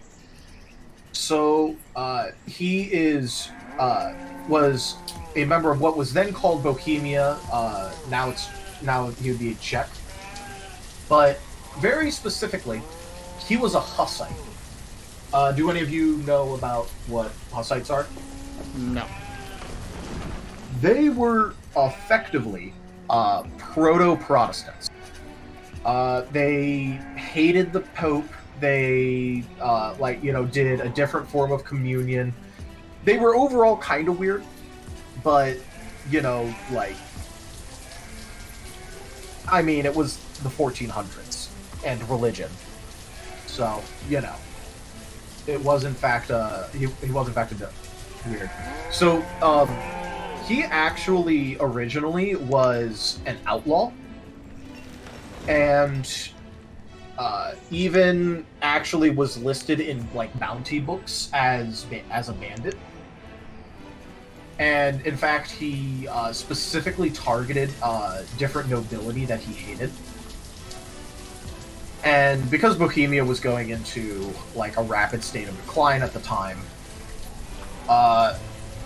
he actually ended up being able to join up with a ambitious noble and took part in conquering a castle as a mercenary. So then at that point, most of his companions were eventually captured, tortured, executed, and all that. But he personally was given a pardon. In fact, he was pardoned by the king himself. So, with a new lease on life, he immediately went back to being a mercenary. The following year, he joined up as a mercenary in the Polish-Lithuanian and Teutonic Order War. He was on the Polish-Lithuanian side in the Battle of Grunwald, which is actually one of the largest battles ever in medieval Europe, and is actually what broke the back of the Teutonic Order and led to them never being able to properly stand up to Poland or Lithuania ever again, and eventually led to the Teutonic Order being personal union vassalized by Brandenburg, and that merging together to form Prussia. So just a little bit kicking the can down the line. Part of the reason that Prussia even formed was that Jan Zizka helped the Polish-Lithuanians kick the Teutons' ass. So after this, he became very rich, he became very powerful, and he became prestigious because he now had the favor of the Polish king. Yes. La Suisse, A game like Banished and you can zoom to your mayor? I'm not familiar with any game like that. I apologize. The only thing I could think of is Songs of Six, but I also know that that's way more nitty-gritty than Banished. SimCity, but I have to use a mirror and a magnifying glass. Yep, that is in fact the correct spelling. That is Janjishka. Yeah, I wanted to look up as well. Yeah. So after this, like, he has a fairly easygoing life, but he also, kept up with the whole mercenary work. He eventually entered the service of, King Wenceslaus, who was Holy Roman Emperor and all that. And eventually he ended up attending the preachings of someone named Jan Hus. And Hus is where the term, the Hussites, come from. So he was, Jan Hus was a preacher who despised the church and frequently feuded with the church. But Jan Žižka was a great believer in what Jan Hus was saying. So what ended up happening was that he joined a Hussite procession led by another priest who was not Jan Hus, but just someone else entirely. And they gathered in front of the town hall and demanded the release Manor of... Lords. Well, I'll have to take a look at that. Ooh, okay, yeah. I'm always interested in games like this. Yep. So, they demanded the release of several Hussites who were in prison. These demands were promptly rejected. The crowd stormed into the town hall and threw the councilors out of the windows. This event was called the First Defenestration of Prague, and is regarded as the beginning of the Hussite revolution. Wenceslaus IV actually died a couple weeks after this, and it was suspected it was from a heart attack.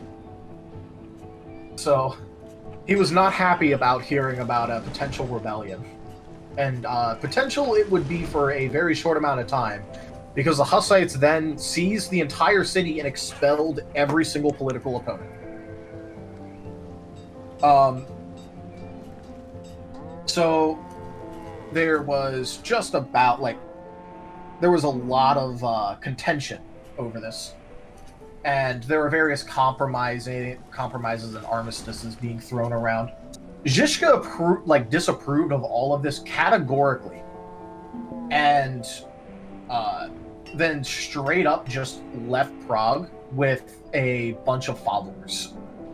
And when I say followers, I mean one second. Yep. Rob, could I get you to send me a link to that game on Discord, please?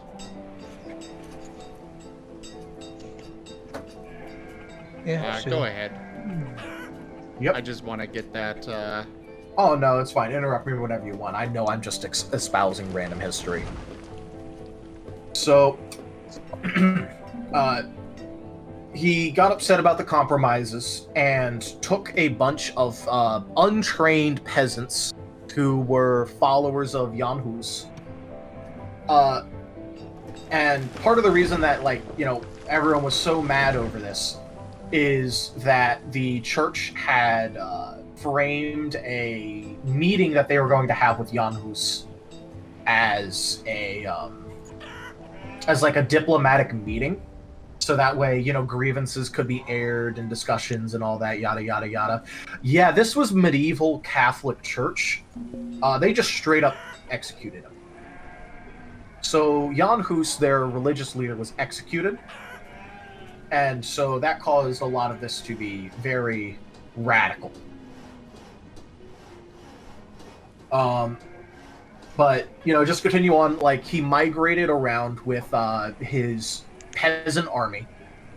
And he didn't have a lot of men, but he, at this point, after so many years of being a mercenary, he was an experienced drill master.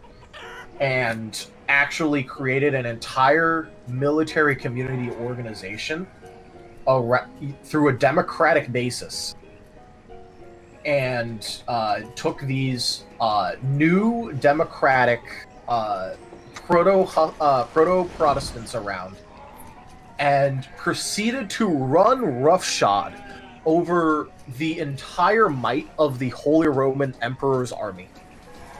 So, he developed a tactic of using wagon forts as mobile fortifications.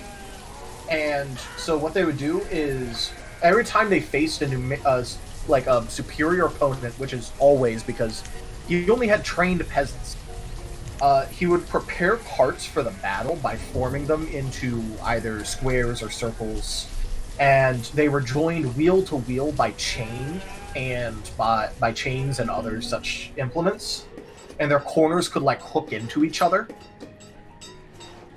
And they would also dig ditches in front of this, and they would hide behind these wagons with some of the soldiers equipped with like pikes and spears, a couple crossbows, and a couple of gunpowder weapons. So what he would do is he would set up this like formation, and enemy knights would like circle around it trying to like probe for weaknesses. And he would then proceed to fire close-range artillery into them, which would, like, spur them into attacking in order to stop taking, like, random consistent losses. And so they would try to, like, do a nightly charge towards the wagons with ditches around it all interlocked, with pikes stabbing through, because they...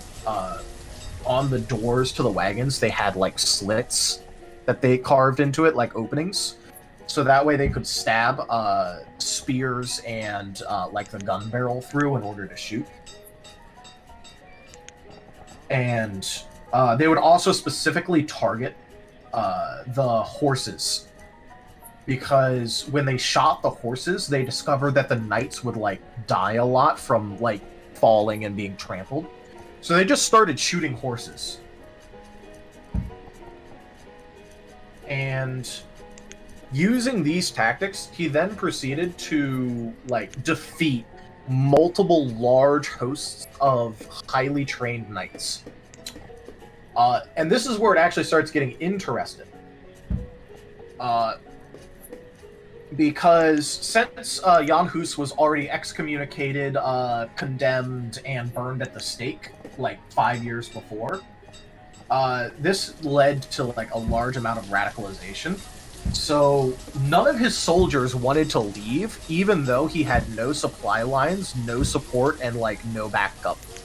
So he just had this roaming army marauding the countryside that was made out entirely of poorly trained peasants. And he actually started winning so much just by adapting like agricultural tools and implementing them in strange ways that, just to point out, this is in the 1400s, the early 1400s. Joan of Arc herself threatened him that if he didn't stop, she was going to stop fighting England and go on a crusade against him. I just want to point out that Joan of Arc threatened to stop fighting the English because this guy was such a menace to the Catholic Church. Joan of Arc died before she could follow through with that threat.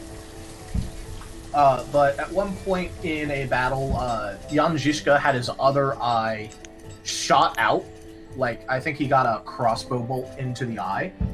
He lived from that, and there was, he was blind, but he was still brought to battles because his advice was so good, and at that point, his reputation was so legendary that even hearing that he'd be like at the site of the battle, would cause enemy armies to like lose morale and flee.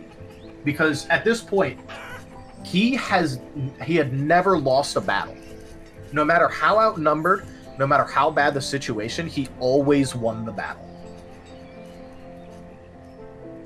And eventually, he ends up dying, and one of his last wishes was that upon his death, he be flayed from his skin, like his skin be flayed from his body, fashioned into the drums that would lead the army, so that way his opponents would always know that the heart of Jan Žižka still leads the Hussite army. Interesting. And Wolfsong, you're not gonna get me with that one. Sorry. I've heard that one before. Yeah. He was so highly regarded, at the time of his death, that his soldiers renamed themselves to the Orphans because they felt they had lost their father. And his enemies said, "The one whom no mortal hand could destroy was extinguished by the finger of God." They fervently believed that no mortal man could kill Jan Žižka, so God himself had to strike him down.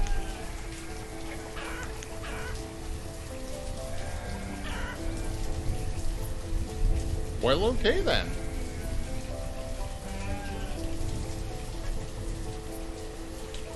He is, in fact, one of the few generals in all of history to never lose a battle. Very nice. And his legacy, continued on, so much that during World War II, there were multiple military units that were named after Jan Žižka, including multiple partisan brigades from both Czechoslovakia and Yugoslavia.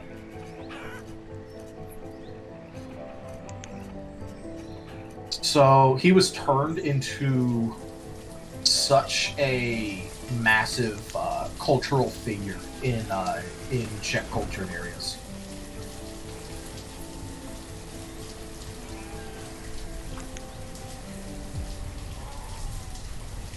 Okay, people, would you please stop dying of old age? Thank you. Not possible. What do you mean not I possible? thought you wanted them to die of old age rather than of plague or disease or starvation. Fair point, but I don't want them to die, period. Well, they're mortal. They're going to die at some point. Ugh. You mortals and your mortality. But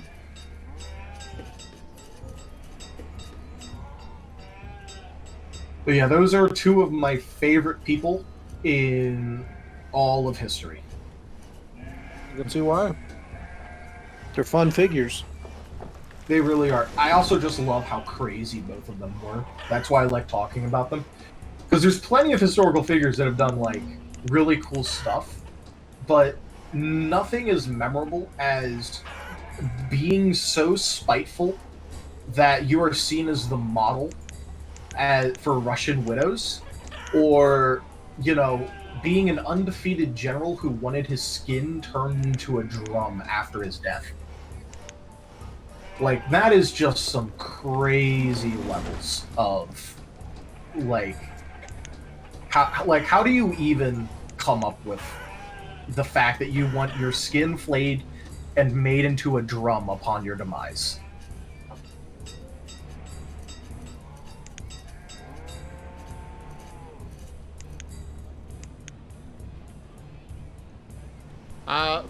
Rob? Yeah? How are you? I'm okay, thank you. How are you? I'm okay. I'm just reading, so I'm a bit quiet. How are your notes coming, Rygon? Turns out I can't do pretty much all of the fourth day because they were never fucking admitted. Like I asked them to. Ooh. So that means I'm still going to be behind on notes because these people aren't doing their job. I'm sorry. So now I'm going to have to go into work tomorrow, and they're going to ask, and she's going to ask me, well, I saw you did a bunch of notes last night, but I saw that you didn't do all these ones for the 4th. I'm going to be like, well, I tried. I've got the emails showing that I wanted to get them admitted, and they just weren't admitted. And I obviously can't do a note otherwise. That's... just means I'm going to have another few late nights, I guess. Well, no matter what, you can never here to account keep for you other company. people's incompetence.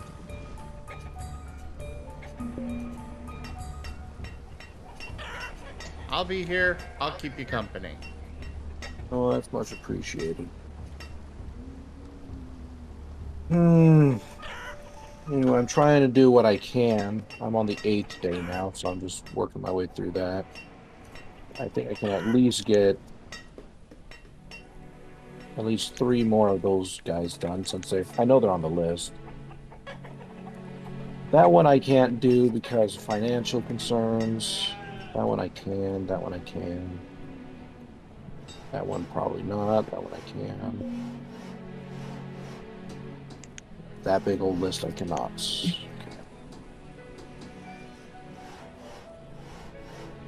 I am now producing eggs for my people. They can now eat egg. They can now have a proper meal. Yes.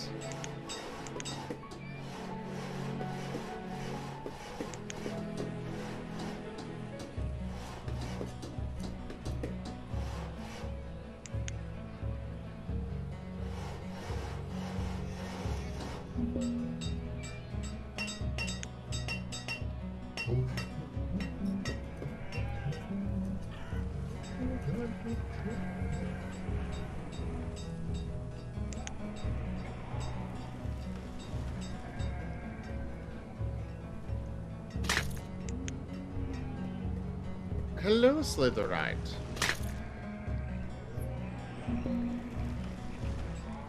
Hello.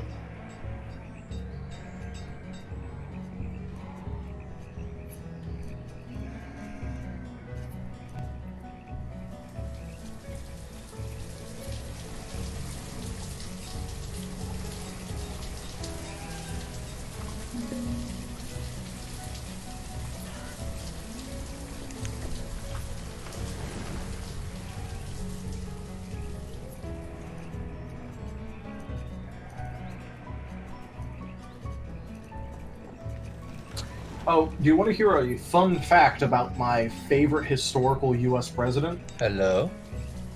Hello. Hello, Rob. Oh, well. Reinstalling Discord did not solve my sound issues. Oh, that's unfortunate. He can't hear us, in other words. Yeah. Testing? But sure, go ahead and share. Okay, so my favorite historical U.S. president, due to just how insane he was, has to be Andrew Jackson.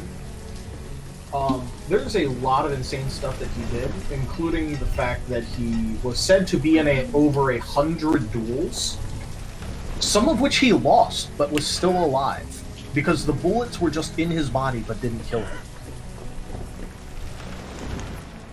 But the fact that I wanted to bring up is the fact that someone tried to assassinate him.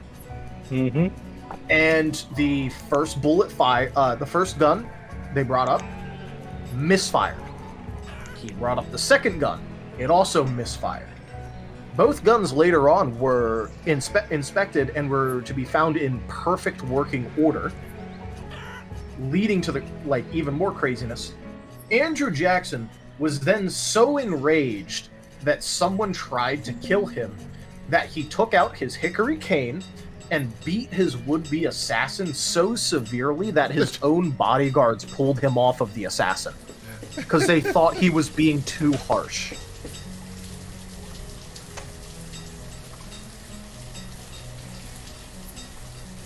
I don't know about you, but you just got to imagine how severe that beating has to be if your own bodyguards pull your own assassin off of you, pull you off of your own would-be assassin. Yeah. Not to mention his pet parrot got thrown out of his funeral later on for cursing too much.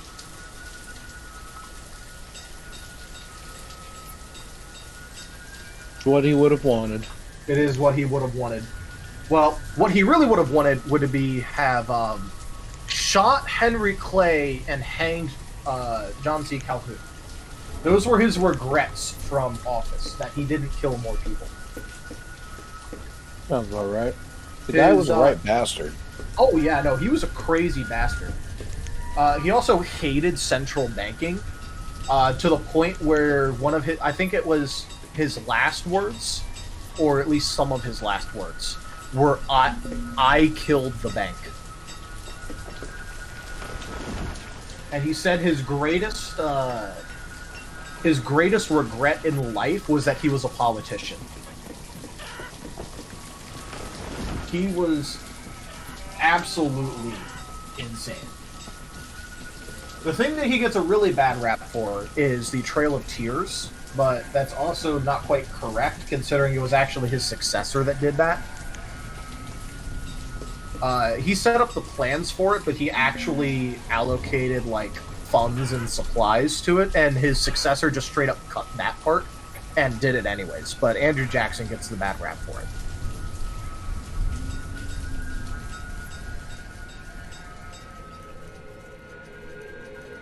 Hello there, Valentine.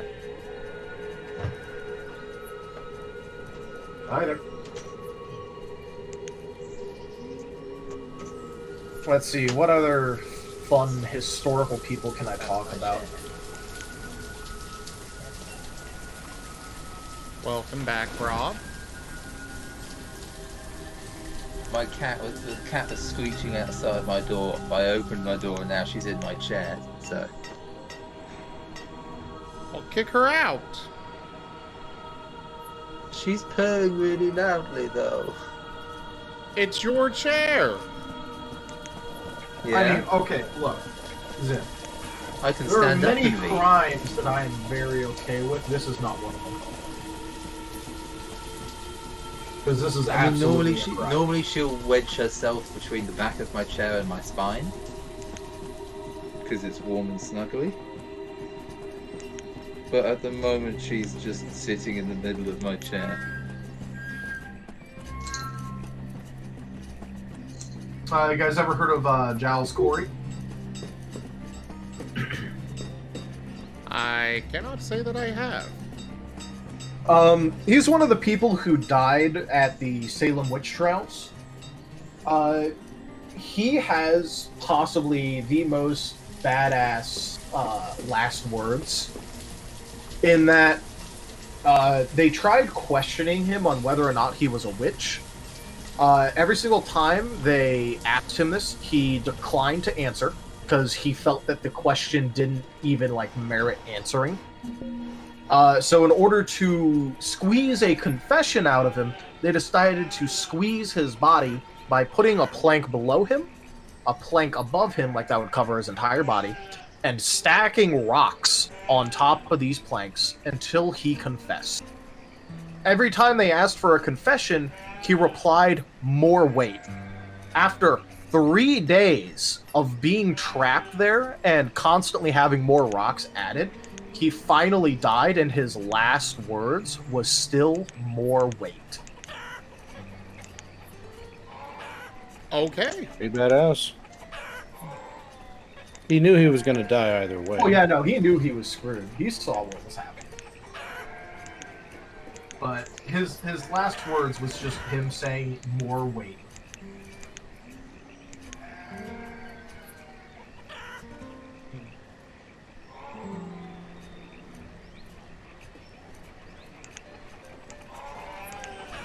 I'm probably not gonna get into Vlad the Impaler. I don't think that's stream friendly. Yeah. Vlad was a bit of a dick. The end.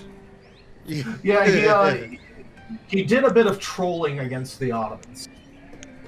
Yeah. He may have in fact pulled some gamer moves.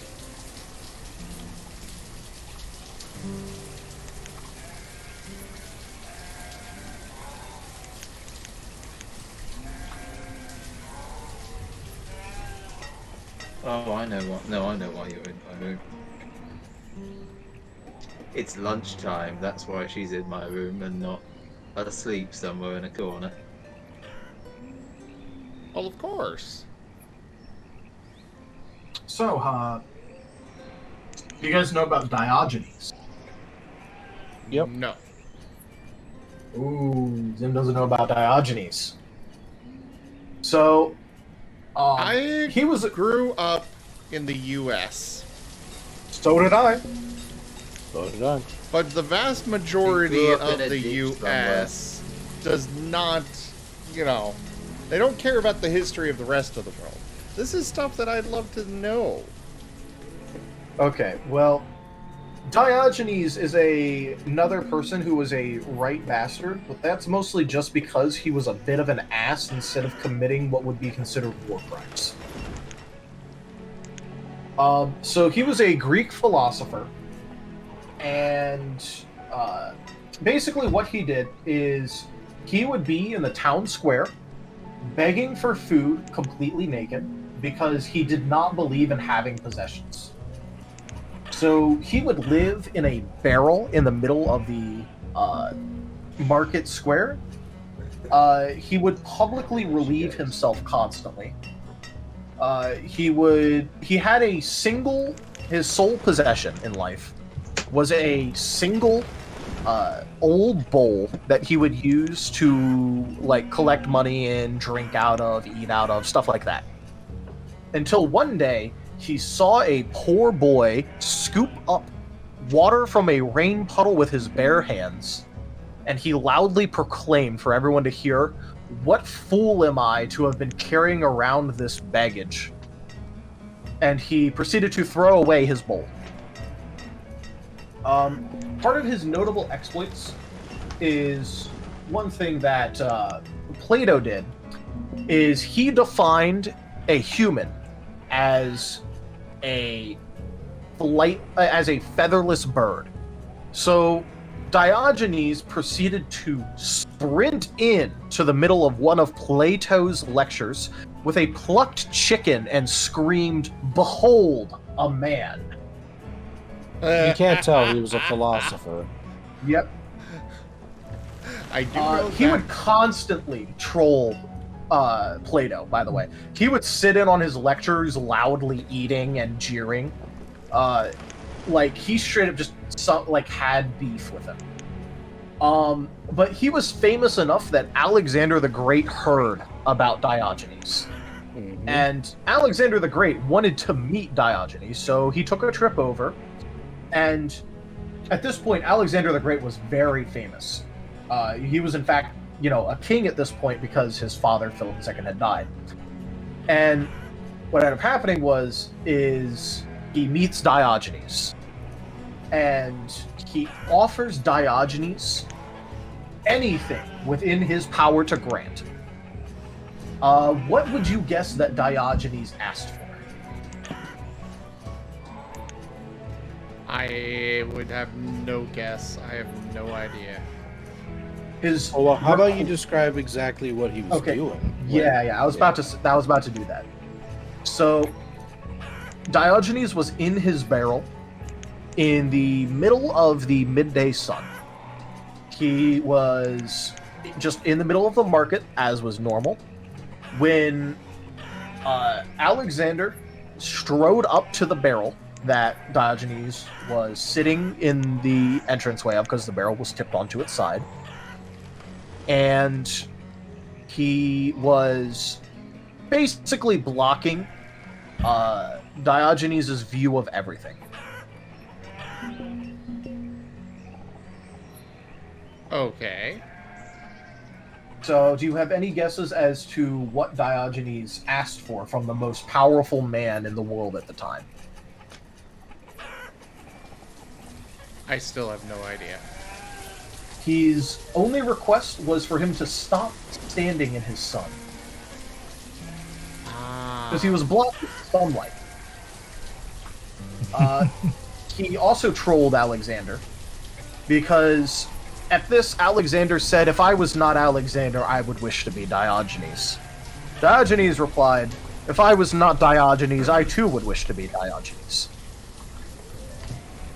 Alexander came back multiple times, and at one point, he found Diogenes just digging through a massive pile of bones. And when Alexander asked what he was doing, Diogenes replied that he was searching for the bones of Alexander's father, but was having trouble because he couldn't distinguish them from that of a slave. Oh. The man was straight savage. Eventually, he got kicked out of out of the city where he lived because he was just such a menace. He was then brought into a noble person's house in a different city. I forget which one. I should really remember this. And was the teacher of their children, educator, and generally considered a lovable menace around the house. Because it was still Diogenes. He still relieved himself wherever he wanted. He did what he wanted, and he absolutely insulted whoever he wanted. Diogenes was, in fact, a very sassy lad. Whoa! Tornado? What? Where?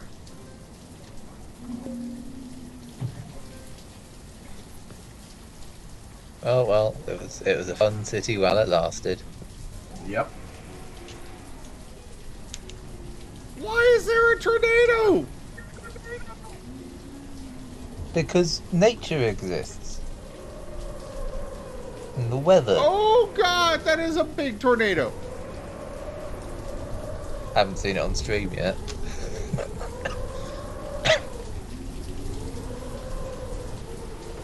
You stay over there. Stay away from my babies. Oh, yeah, there it is. Stay away. Bad tornado.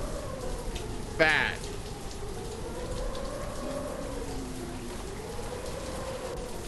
No! I do not want a Sharknado. God, that was such a stupid film. It was so terrible. It was fantastic. By the way, have you ever heard of Charles VI, who was also known as Charles the Mad? No. He is an especially funny one. Because he was actually a fairly benevolent king.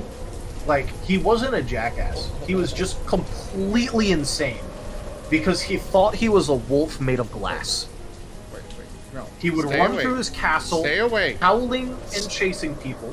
But he also didn't want anyone to touch him because he thought he would shatter.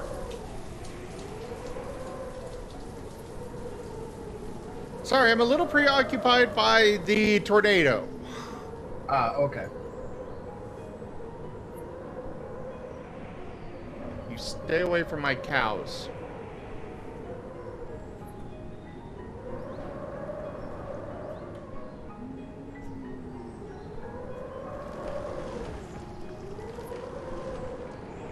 It's getting closer.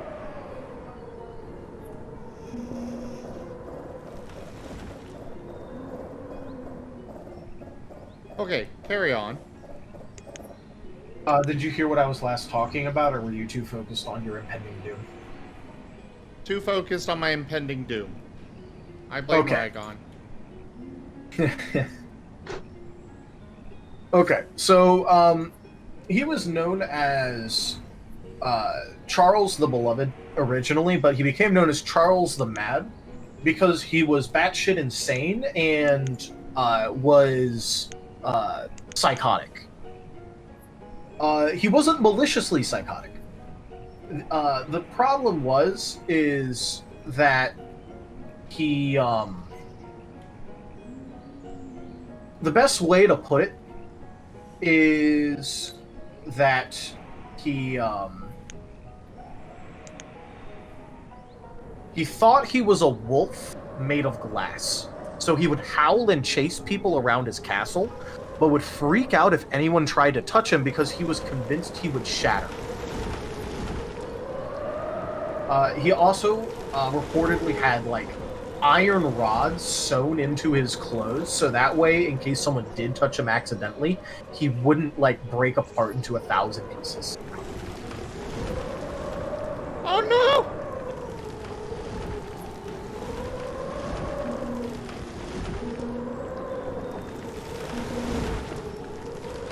I don't think that logging camp's gonna be long for this world. Oh, now it goes away after killing a bunch of my people. Well, they're no longer dying of starvation. So They weren't did you dying of starvation anyways. They were at the very beginning. Did you hear what I said this time, or did the tornado scare Glass, you again? the glass wolf thing, yes. Yeah. Yeah, I heard that.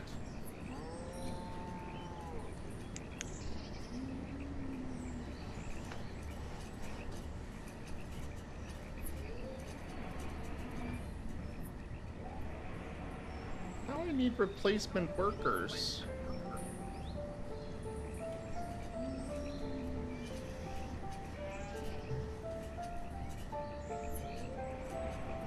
I mean, at least the logging camp survived. Even if the workers died.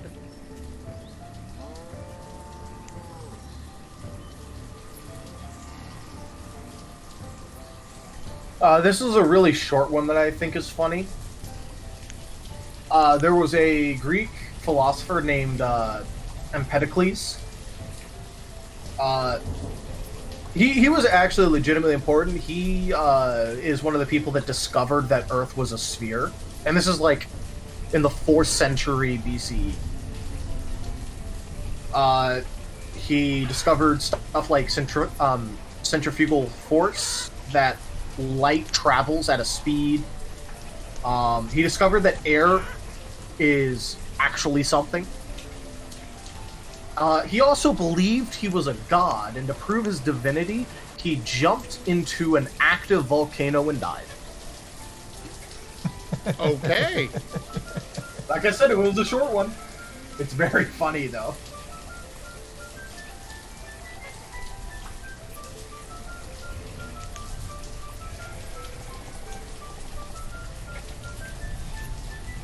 There was a Chinese emperor, I forget his name, but he had an entire fake city block built on the imperial ground so that way he could pretend to be a shopkeeper. And then later on in the same day, he would pretend to be a general and go on, like, quote-unquote raiding parties through the fake city. You know what? I admire that. Yeah, like it is legitimately completely harmless fun, except for the fact that he wasted so much money doing that shit. Oh, sure, but better than actually like putting himself in danger, and because you knew he was going to be in danger if he tried that shit in real life. Oh yeah, I know. And two, like nobody got hurt. At least he legitimately hurt no one with that. Yeah. So you know what? For a guy who just wanted to have that kind of shit, like you know what? Fair enough. Yeah, I know, right?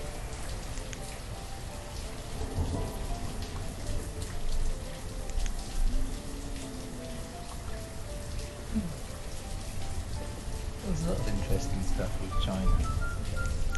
Oh, China's history is long, and you can bet it's very sordid. It's long, but unfortunately, there is actually a cutoff point. The first, I think it was the first emperor of China when China first became a unified, one big thing. When there was no China before the empire, and people went, no, there was, and they destroyed all of the records from before it was an empire. Oh, good enough. Yeah, any stories, anything marking dates was destroyed or chiseled or burned.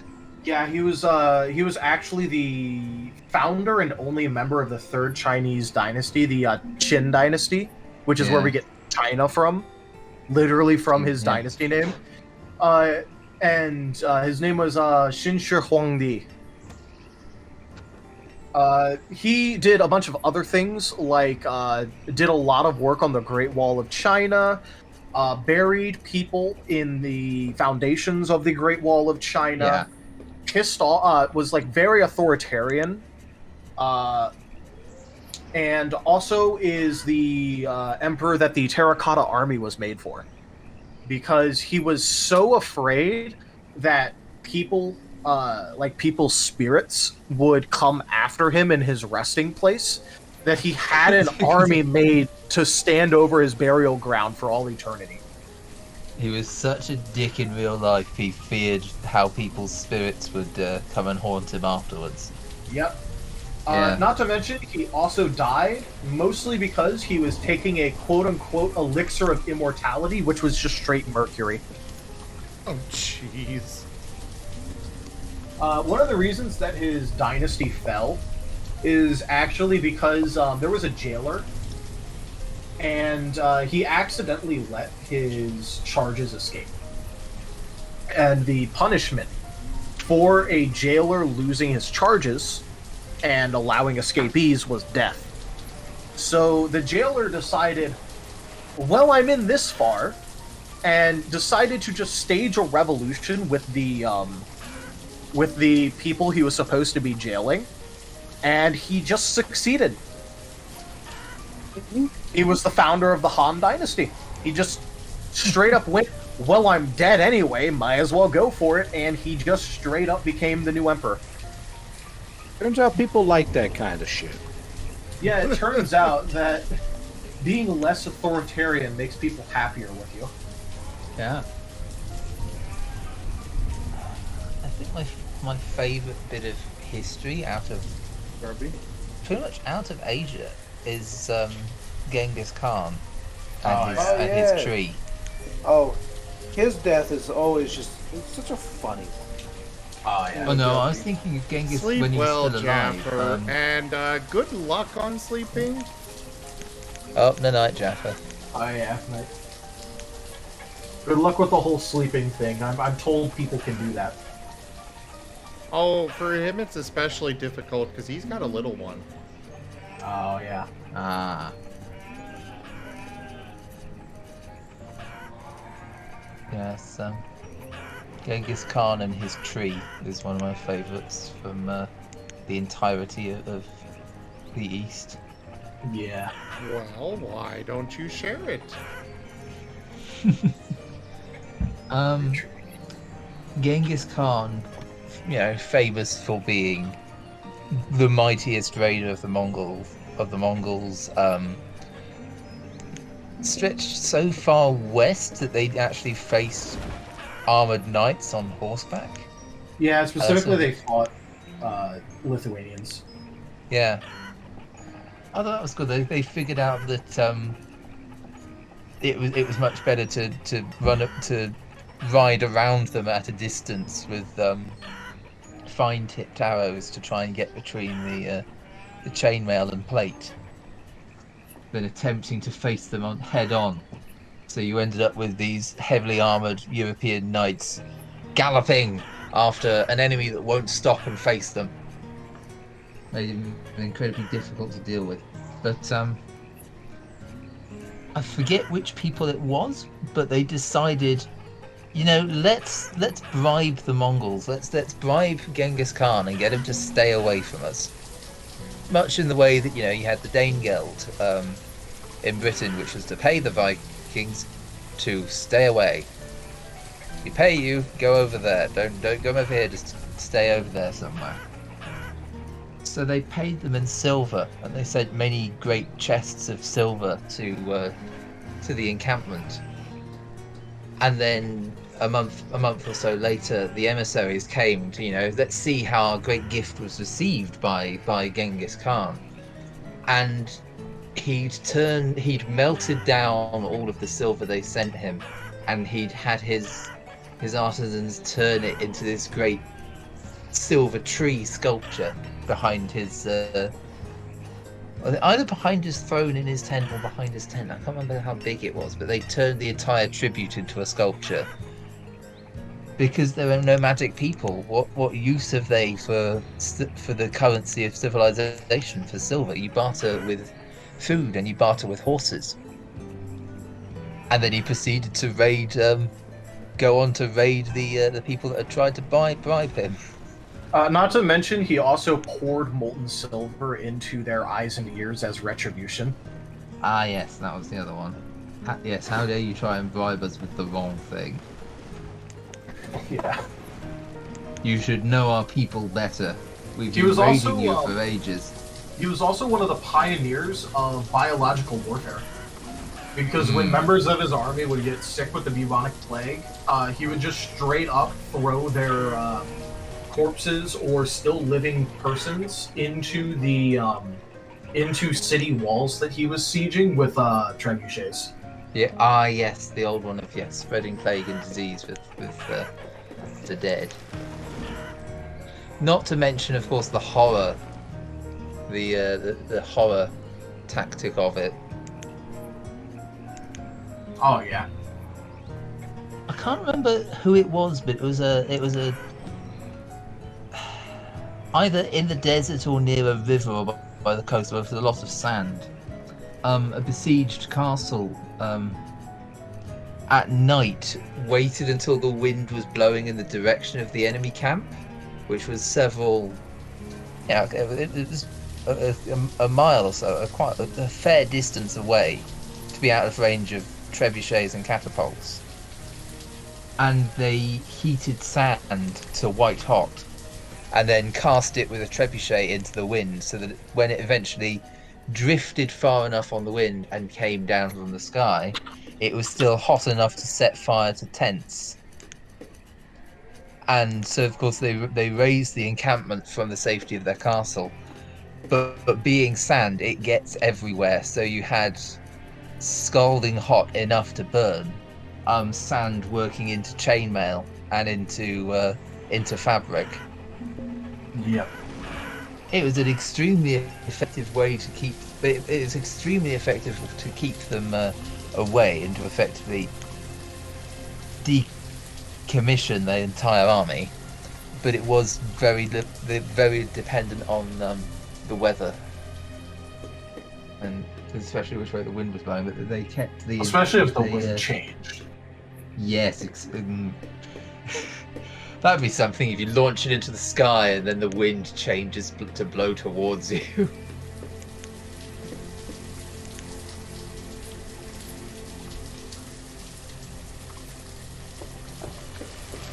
Alright. We're gonna get some houses upgraded. Things are going decent. We're struggling with firewood, though. Alrighty. We need more flavors. You what? I just said I'm back. All right. Welcome back. By the way, I just wanted to bring up the fact that Genghis Khan is also responsible for crushing the Abbasids. That name is familiar, but I can't place it. The Abbasids were the dynasty that ruled the Abbasid Caliphate. For a few hundred years, they were the main Islamic caliphate, the one that stretched from Tunisia all the way to India. Yeah, the Mongols killed that. They killed a lot of shit. Yeah, but they specifically broke the back of the united Islamic world.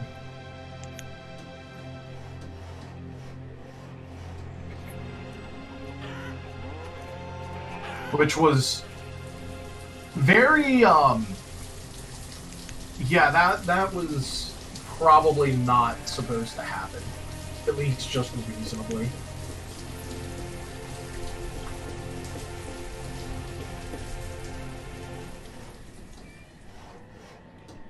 Well, I am done with notes for a bit. I can't do it anymore. Alright. You gonna head off to bed, or...?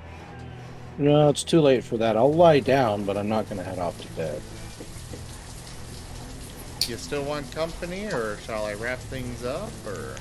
Yeah, I'm gonna stay on because I gotta go to work in like an hour. So I'll still be here. Yeah, I'll be around as well. So, Taldarius, Yes. what have you seen so far from episodes?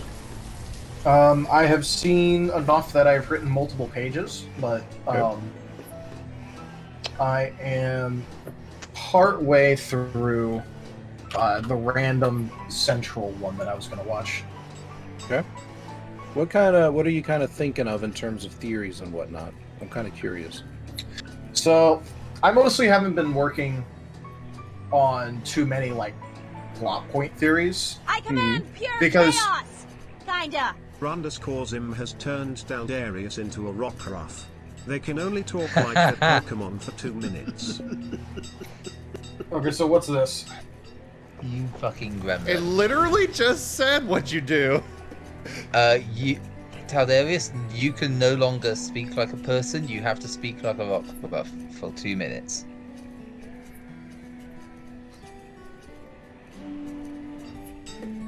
So, as a Rockruff would.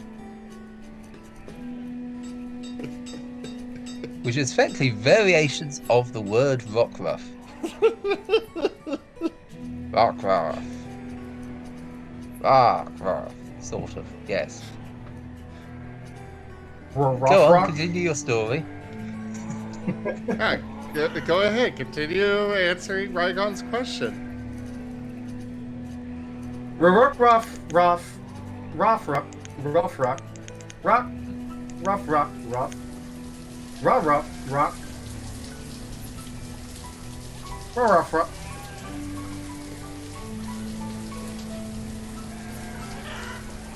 I'm sorry, Oh, Rygon. I was feeling very cheeky. I just can't really react to it too much right now. I'm just too tired. That's fair.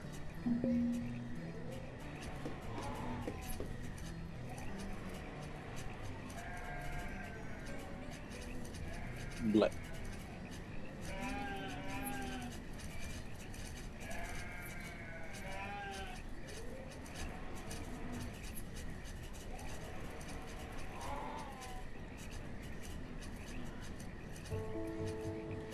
I command pure chaos! Kinda. _Zim has turned Rygon into a Jigglypuff. They can only talk like their Pokemon for 2 minutes. It felt fitting.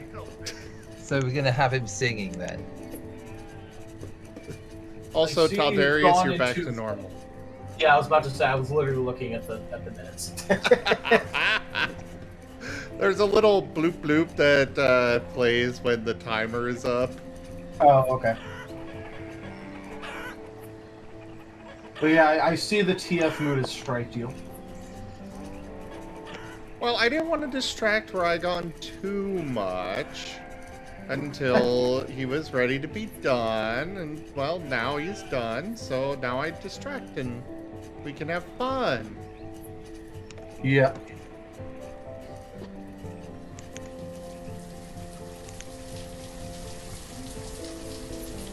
Either way, you gonna answer his question though? I thought I did answer it. Yeah, but in a way that the non-Pokemon members of the viewers can understand.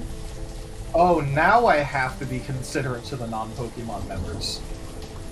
Oh, yeah. Why can't they just learn Poke speech? Why can't you just learn Chinese? Nah, I don't actually know Chinese. I do have a friend that knows Chinese, so I could, in fact, just like ask him a bunch of random shit, and I could just babble nonsense at you, though. What are you gonna do? Call me out on it?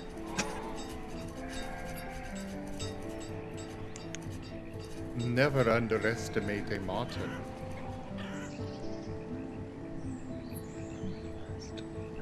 But, yeah, so overall, I haven't been paying too much attention to the overall plot line, because if I wanted to do that, I'd have to watch every episode and keep notes. so that way I didn't miss anything, because otherwise I would feel like I wasn't doing my job for that part very well. If I'm supposed to, like, do plot theories and I just, like, watch 3 episodes when there's, like, 10, that wouldn't exactly be the best theories. Well, there's only 10, so I don't expect anyone to know like what the overarching plots are. It's more of like, what do you kind of think? Like, what's some theories you've developed about anything? Well, I've noticed that you like to be a cat herder. Like to be a what? Where a cat herder. Where instead of like poking at you when you're doing something dumb, he just sort of like nudges you guys along and lets you kick over trash cans if you want to, even if it doesn't make much sense. So he's just gently herding the unruly cats in the direction they need to go instead of being like, okay guys, come on. Well, I mean, you tell me. Do you think it's effective? Yeah. No, but you're just asking me for stuff that I've noticed. I've noticed that you're a cat herder. No, fair enough, fair enough. Yeah, that's part of the trick, you know? You gotta keep things moving along, but you gotta make sure it's natural. Yep. One thing that I do like, even if it's technically non-canon, it was in fact when everyone was making their characters and like that scuffle broke out, even if it's non-canon, because that immediately gave like a bunch of insight into like various like party dispositions, because you know the two of them were scuffling. One of them immediately, one of the other members of the party immediately turned into an enabler and just decided to help one of them. And then others, like, tried jumping in the middle to, like, break up the fight and act as a mediator. So even though it's non-canon, it completely sets the tone for the audience how various members of the cast are going to act. So that is explicitly mentioned in my notes, but I just wanted to bring it up because I had a very good laugh when that happened.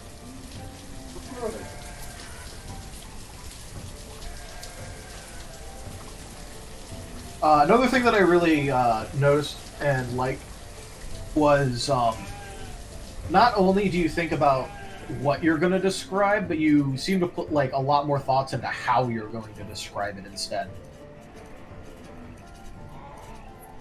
I've noticed that you've used like a lot of very specific words and verbiage in order to get across an effect for what you're describing, rather than having extremely long-winded explanations.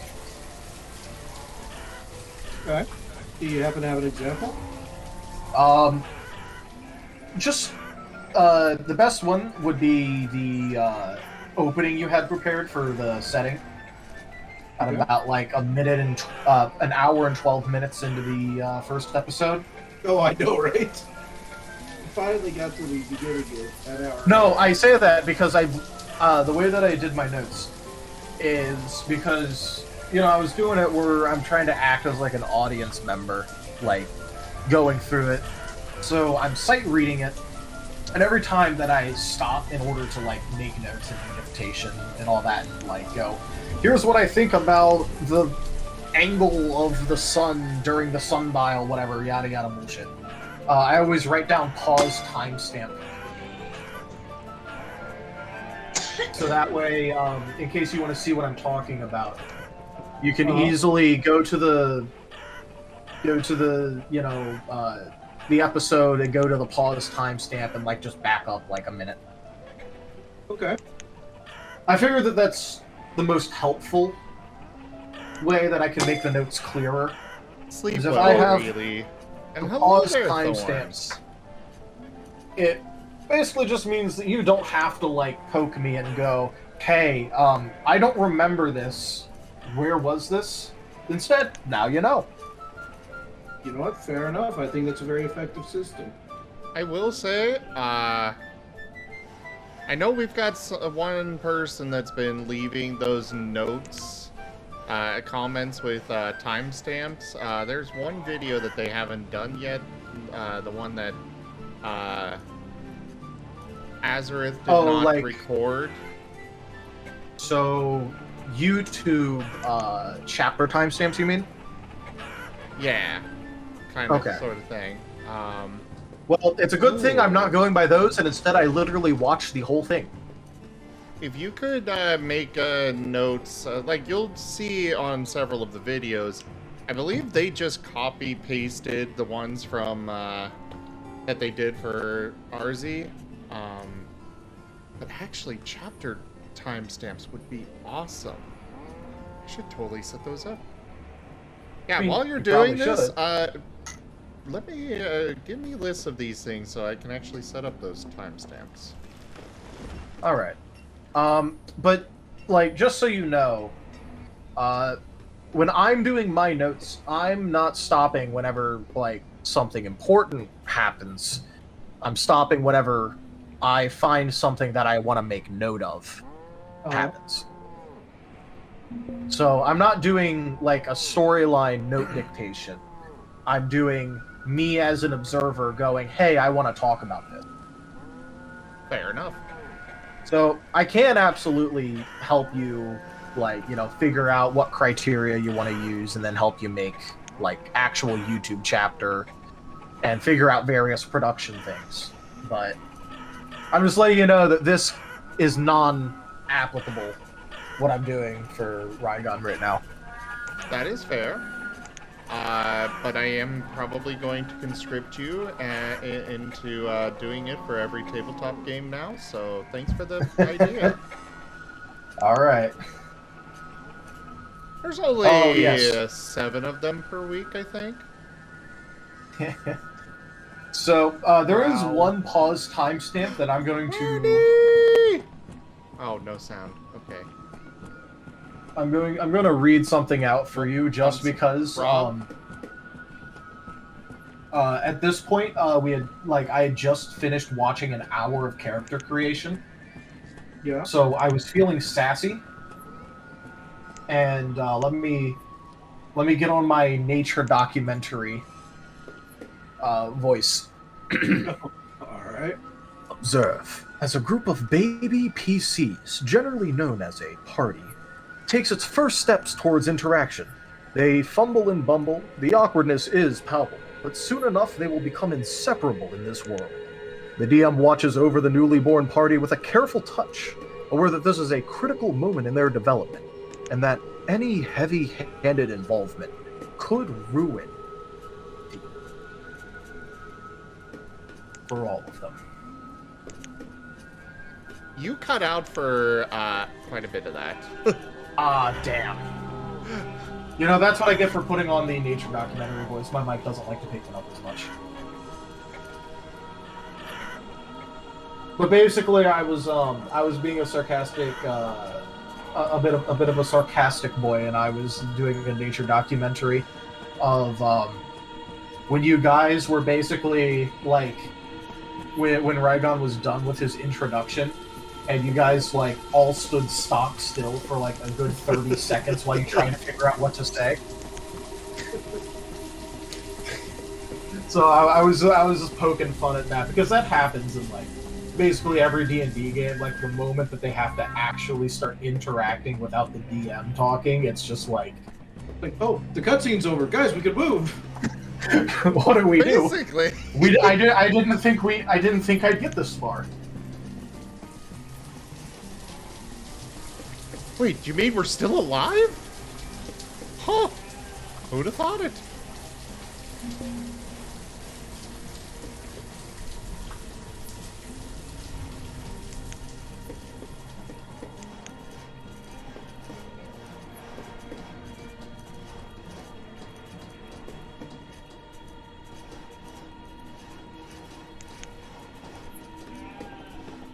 Hello? Yeah, I think I hope that gets you a pretty decent like understanding of what I was going for with these notes. Oh yeah. Well, that's one of the reasons I'm asking you. Kind of like, what are your thoughts? Because I know you've taken the time to do this, and I'm curious as to what your perspective is. Because that's gonna tell me how I can then work with you as we move forward. Yeah. So Just so you know, when I do give you these notes, I am gonna include a conclusion section. Okay. So since I haven't finished doing all the notes, I don't feel the most comfortable giving a full-on "here are my thoughts" section, because that's going to be included. But right now, I know I haven't watched the most recent episode, which is what I'm doing today. I'm watching the most recent episode today, and I'm gonna finish my notes, and then I'm going to copy edit my notes, and I'm gonna copy edit them again. Okay. I have written more than enough to be paranoid about my copy editing if I only do one pass through. You know what? Fair enough. Can't wait to be graded. Well, I'm not handing out grades. Technically, you're the one that's handing out a grade on my notes. Well, there's one thing I've learned from college is that it's a two-way street. Sure, one party might be more afflicted than the other, but a judgment is passed between both. Oh, that is true.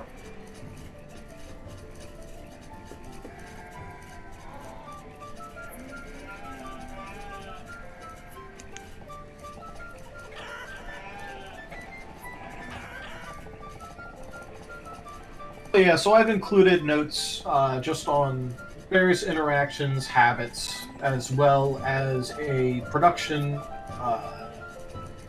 thing that I noticed, production-wise, along with some minor suggestions for that as well. Oh, production? What production? I know, right? Right, Zim? I pride myself on putting in I put in a lot of effort with that. Come on. You mean the effort of not cutting out the dead air space at the beginning where you're still setting up for the on the introduction screen? On the stream we'll be starting. Wait, what are you talking about? For one of them, there was some.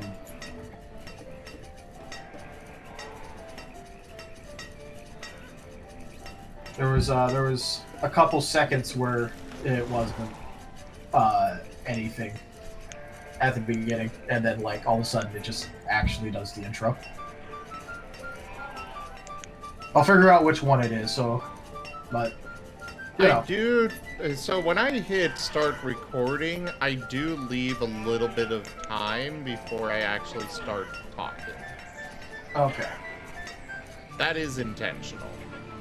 Alright. But it's usually just a couple of seconds. But no, there's stuff that I made where it's administrative notes, production notes.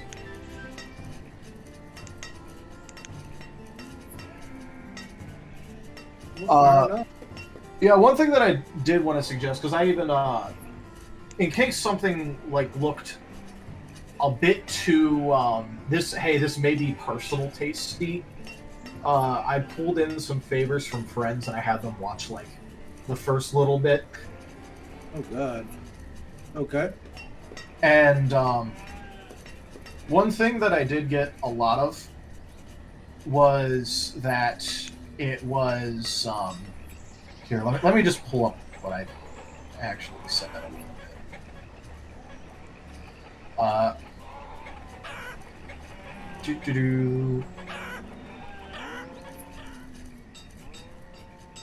Yeah, it was this. Where as an audience member, as well as some other people, if they aren't familiar with the exact RPG system being used, including a reference that they can use in order to easily navigate in order to find the rule book, or otherwise having either the DM, the host, or the players explain various rules that would just be the basics for learning it, would be helpful. So it just for example, I assumed it was a system called Pokeroll, but yes. it was never explicitly mentioned what RPG system it was. And because I had never heard of Pokeroll before this, I was kind of wondering, and this is the same for my friends I checked, if that was the name of the the production, or if that was the name of the system. Because on the main card, it's like, you know, Pokeroll, Starlight Expedition. So that brings into question whether that's name and season name, or it just wasn't clear to me and multiple other people. Another point was you guys were talking a lot about a specific rule and page reference.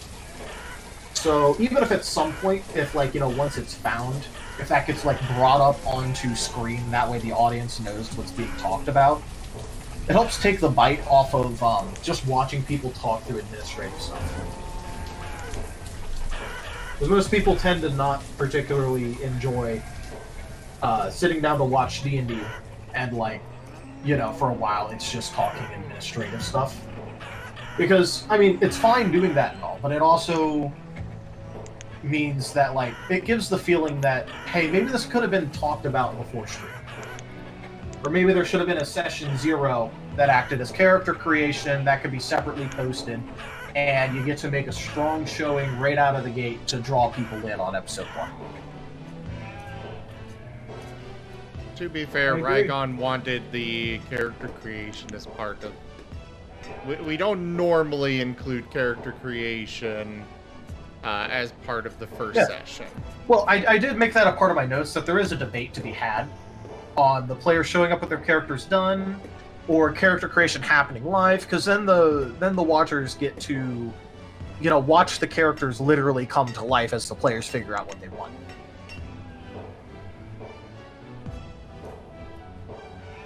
But also that there was, there's always going to be like minor miscommunications. But Zim made a really good point at one point about everyone being on the same page, where he didn't know about one specific thing that they had to do, so now he had to go and pull up the rule book, and it was like, you know, just a thing. So obviously that's always going to happen in every character creation, right? Where it's like, oh hey, I didn't know we needed to do this. But oh, you're talking about the nature? Yeah. We're obviously, like, okay, let's be real, we all play D&D or other tabletop RPG systems. It's always gonna happen. But, you know, just having something where it's like a checklist can help minimize that. Yeah. And again, I fully admit, I even note this, that it's a very minor complaint. But I was just including it for most of that completeness' sake. Okay. Where, if I'm going to be taking notes, and, like, I'm going to give you the whole note. Oh, that's fine. That's good. Yeah. Not much we can do about the past now, but we'll just keep it in mind for the future. Yeah. But, I mean, that's always how it is whenever it's reviewing something that already happened. It's never about fixing the past, it's just about making the future better. And it's certain things that, like, say for example, we decide to go back and we edit the videos in order to come up with a more comprehensive episodic nature or whatever. These notes might be useful because then we could say, like, okay, we can just cut out this administrative part. Or, hey, maybe we can keep a little bit of it in, but we'll flash that page on screen, stuff like that. Yep. In part of my suggestion, like, section, I even noted that, like, if you do like end up having like separate character creation, like a separate little character creation like area or like time slot. The one thing you could do is it could do a whole thing where it's like highlights from it. They get to do like their introductions, all that sort of stuff. I will say you say, can kind of like splice it together a little bit, and like near the beginning of like the first episode. Okay. You can do like a little highlight reel of the character creation. Jits, hey there. I'm keeping Rygon company primarily. Hey there, Sumi.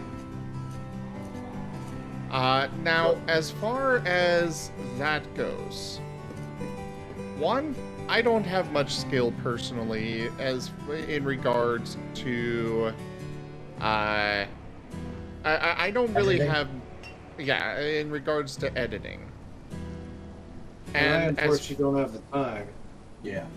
yeah, and there's the other point of I don't have the time either.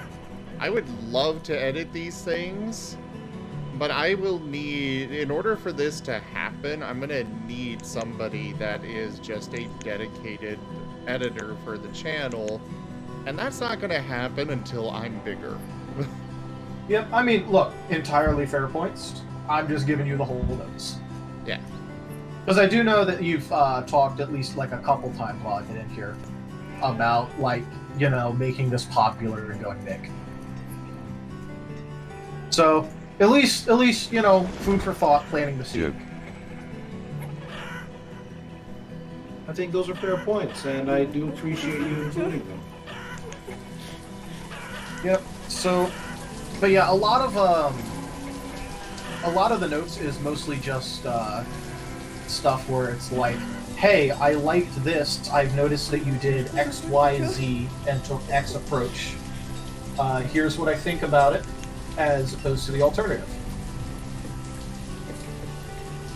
Mostly because I have a very big habit of being devil's advocate, to the point where I will be a devil's advocate for myself.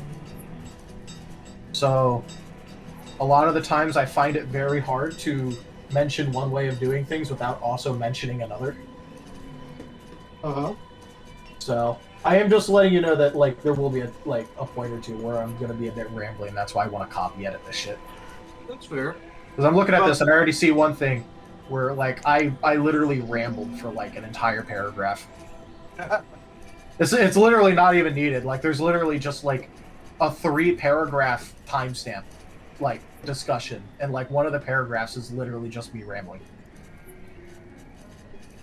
I think that's perfectly fair. If there is one thing that I would just simply keep in mind is a lot of my actions, and kind of like as you've already stated, my words, they're very purposeful. Yep. And that's usually because I'm trying to create very specific effects.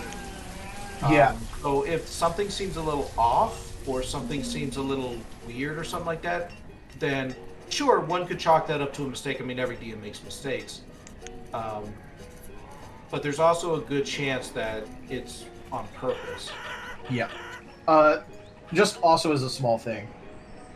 Just because of how we're doing this, and how we agreed that it'd be the first, last, and then a random one in the middle, that I'm also trying to emulate someone who is either occasionally tuning in, or is tuning in for the first time because they just happen to notice it, and it's like, hey, what's this? Let's see. Yeah. So, I very specifically am not watching, or even, like, looking at anything that's to do with the episodes I'm not watching. That way I don't accidentally give myself more information than I should have. Yeah. And also, like, if I make a note of something, and it's something addressed in an entirely different, like, episode, as like, hey, this is why it's this way, just understand that I am not seeing that. Yeah.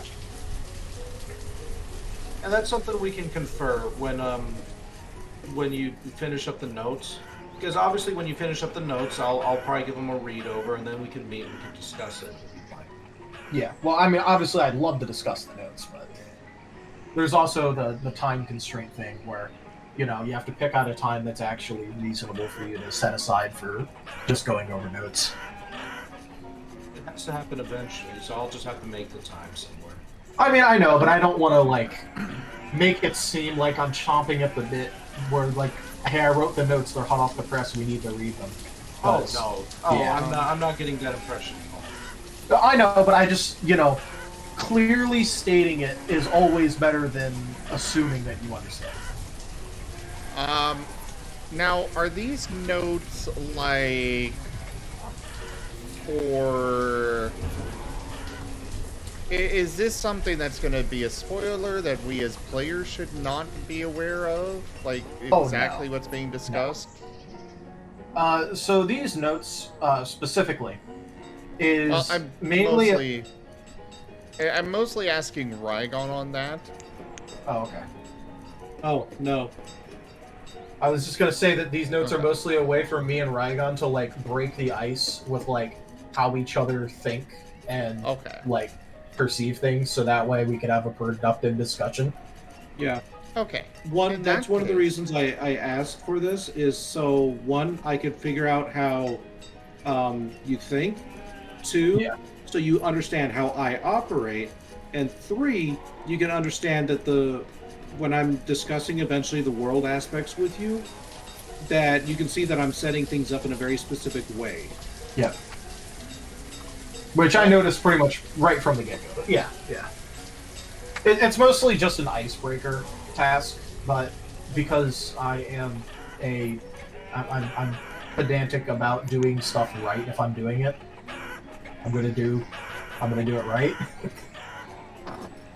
As far as that goes, I see no reason you guys could not just go do that right here on voice. You see, I could, but I obviously I have to watch the session back, and I tend to go back and forth a lot, so that way I can pick out like the actual exact words that are being used. Because again, like, Rygon really likes making very thoughtful and careful word choices. So I want to be able to like catch those, so that way I can understand, like, I get a better feel for his method of operation. Oh, when I say that, I'm referring to like you two going, like we could be sitting here like we are right now, going over it. Well, hey, if you want to watch party an old session, so that way we could all just get together and make notes on it. I mean, if you want to do that, just go ahead and set that up. Yeah, I don't mind. Yeah, I'd be all for that. You know, I mean, maybe not literally right now, because... Well, yeah, because I'm going to go to work. I was about to say Rygon's got to go soon, but... Yeah, no, if you want to make that like a content piece, or even just like a hangout session where we do that and get some good notes in. You know, about the only thing I wouldn't have here on voice would just be discussion about the future of the campaign. Yeah. Yeah. And that's primarily because, again, you're a player, and I don't want you to get spoiled on what's upcoming. Like, even doing, like, say, the regional discussions, like, the only reason I was willing to even do that is because more than likely whatever I came up with was going to be very heavily modified from the final product.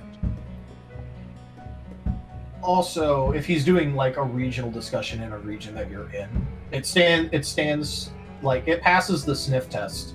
That you'd have heard basic information about some of these places. What I am referring to is just, you know, finding time is a problem for a lot of things, so we can just, you know, go over it here. That's fair. Yep. Oh.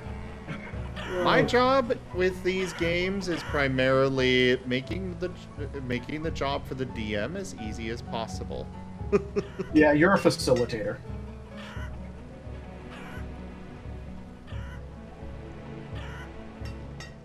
I'm gonna be dead at work today.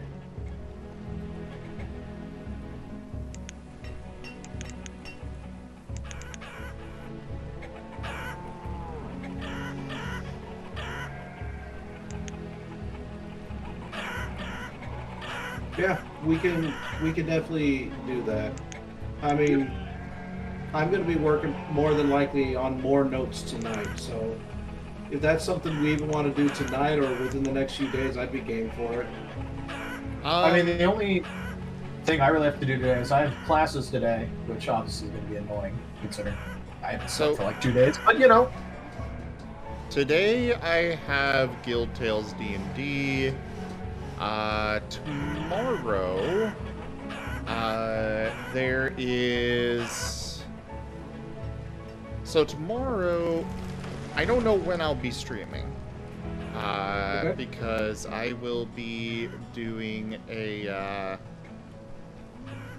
I am going to be meeting with the 3D modeler to go through that.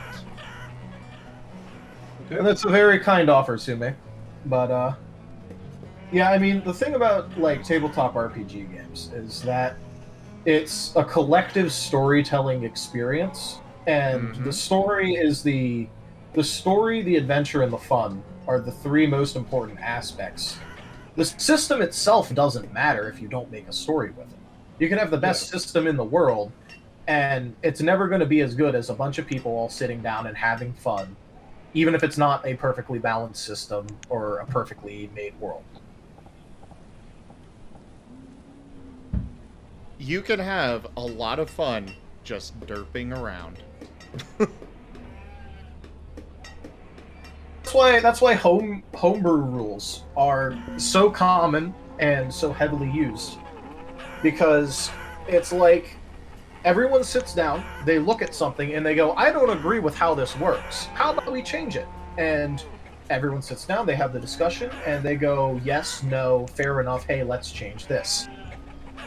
Like, when's the last time you actually played Monopoly, for example, with all of the standard Monopoly rules, instead of just, like, sitting down with your family, having fun, and going, yeah, these are the rules we always play by, let's just go by that. I mean, free parking technically doesn't do a payout in the center, but 9 out of 10 games that I play a Monopoly and like has the free parking payout. Oh yeah. It's about the experience and having fun. Yep. And that's one of the reasons I like this system. Even though I'm not super familiar with it, it gives me the looseness and the freedom that I enjoy to just tell the story. Yeah. You know, I don't have to deal with player argument on like, well, you should actually be doing this. It's like, no, we don't have to deal with that. We just like roll the die, cause and effect.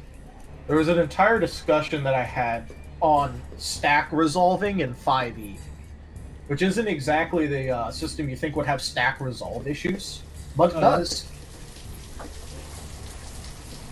Because I do. and like, I just want to point out that it was over like half-orc relentless endurance versus disintegrate spell. Hey there, Wolf Mage. Yeah, I'm still going today. I'm having a good time.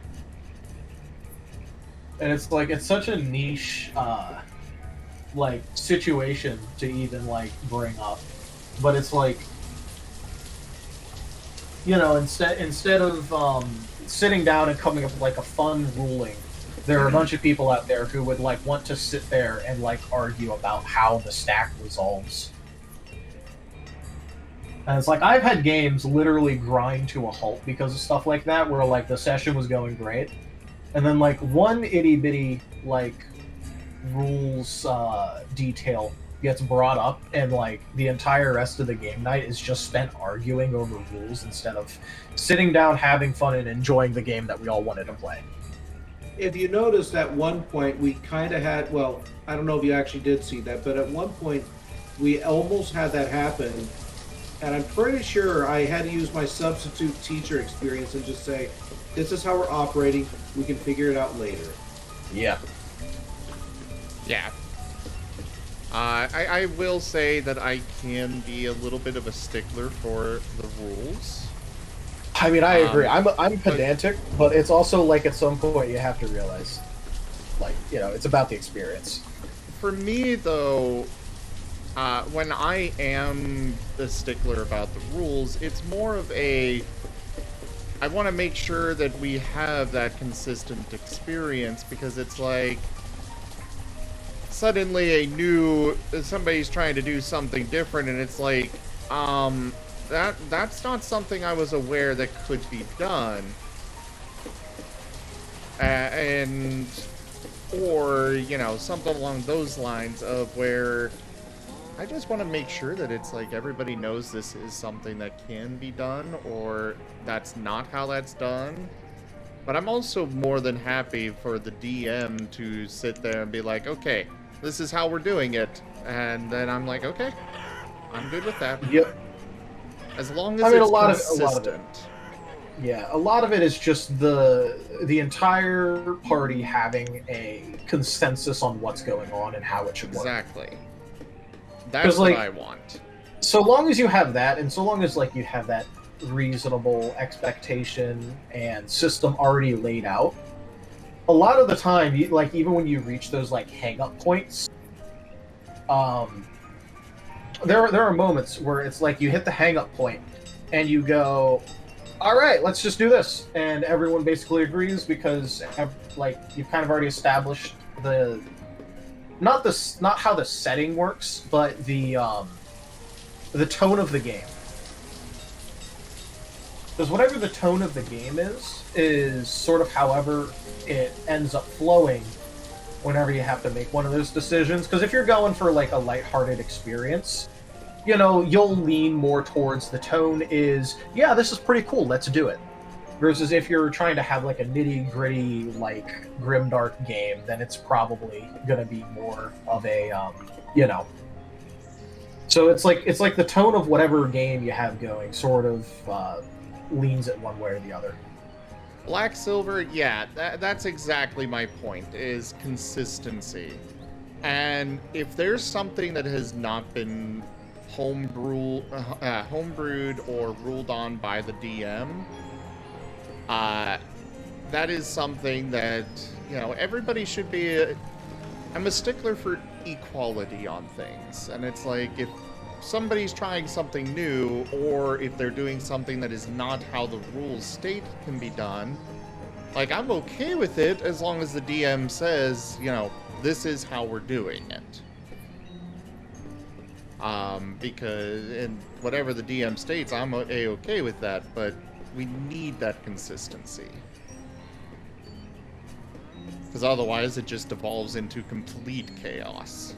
Yeah, then it devolves into arbitrary enforcement, and it ruins the experience for everyone, players, DM, and even watchers, because once you muddy the rules on like what's consistently allowed and what isn't, then it sort of ruins the experience where like you don't feel like you know if you can use something in a creative way to get out of it.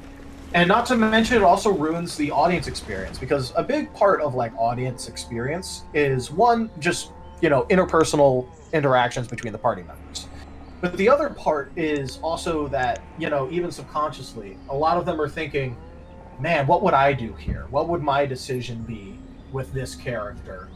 Like, how would I get out of this tough situation? And if you don't know the rules, and the rules haven't been made clear to you, then you just sort of like shrug and go, okay. Exactly. But I did want to ask Rygon, what I was describing earlier about my intentions behind how roles will work in our new Pokemon system. A prudent choice. Sume, thank you very much for that follow. Do you like that idea? Where it's more just simply the DM is telling you, okay, you want to do this? Great. Let's see if you can, if the dice let you, and this is what fits for that. Yeah. That's. I mean, you probably have noticed that's kind of how I operate. I have, but I still wanted to make sure that you, as the storyteller, if that fits in with how you like to run it. Yeah, from what I've noticed, Rygon always operates, at least when deciding on whether or not to allow something. Like there's like two layers where one, if it's possible or not possible, and then after that it's just like, is it probable or not probable to work like this? Yeah. And mostly a lot of it is the second. Most of it's the second one too, where it'll be like, you know, technically speaking, this is possible, but I don't think it'll work exactly how you think it will. Yeah. But let's go ahead and roll and see. Yeah, which is actually something I always tell my players. Just because you succeed at something does not mean you automatically win, and just because you fail at something does not mean you automatically lose. It just means something happens. And this is why Rygon is an incredible DM. Hello there, Neon. I have words to have with you.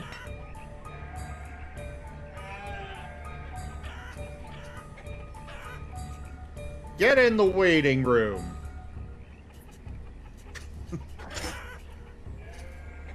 Oh, and to talk about, there is also a third layer to that. All right. It may have just been one that hasn't come up yet, but yeah. Well, it's one that I don't necessarily mention, but it is. Is this too silly for the tone? Oh yeah. Yeah.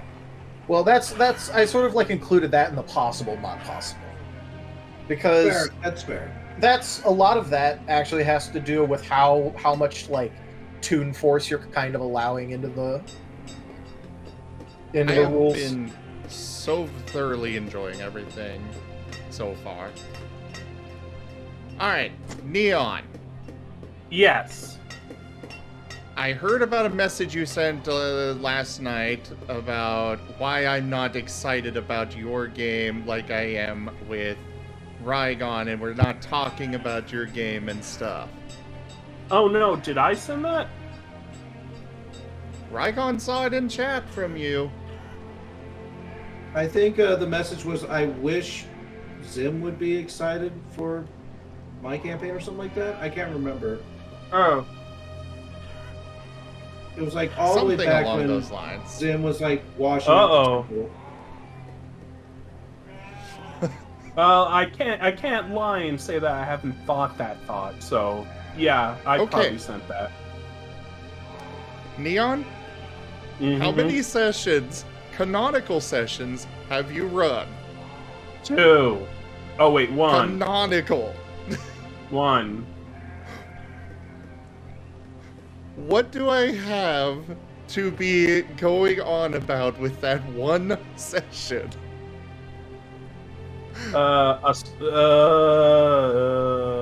Nothing. And Neo, let's be fair here. You know the administrative scramble we've done in the background to get completely caught up on the world, the setting, and how it's been run so far. Yes. Yeah. Which has been haphazard. Yes. So there have been a lot of discussions in the background about exactly what the hell is going on here and how we can properly integrate everything that's already happened while moving forward with an interesting story that I don't think you have time to be worried about after one session, people not going and like giving 5-star ratings when we haven't done the entire first adventure. We haven't even done a fraction of the first adventure. Well, you have technically done a fraction of the first adventure. But you know what I mean. I know. But I'm just pointing out. It's like Neon. There's a few factors, which I did go over last night, but I'm pretty sure you had already gone to bed. Yeah, I went to bed. I was like really tired last night. One, first and foremost, availability of people to bounce off of with it.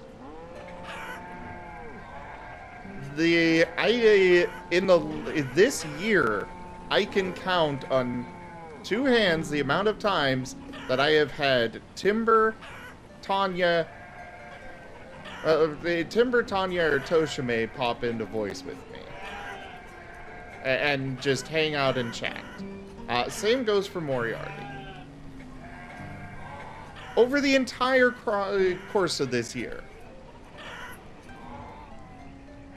And I'm going to say, there have been discussions regarding guild tales.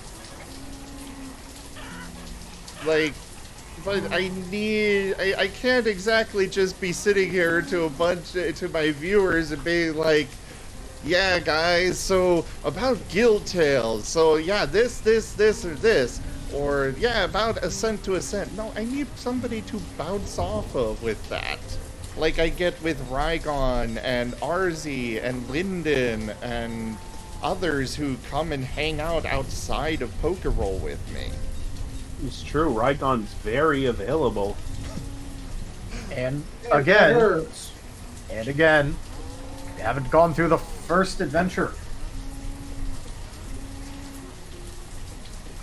I am more than happy to get I am interested in what you've got going so far, but it's also like, okay, we kind of don't have anything to talk about.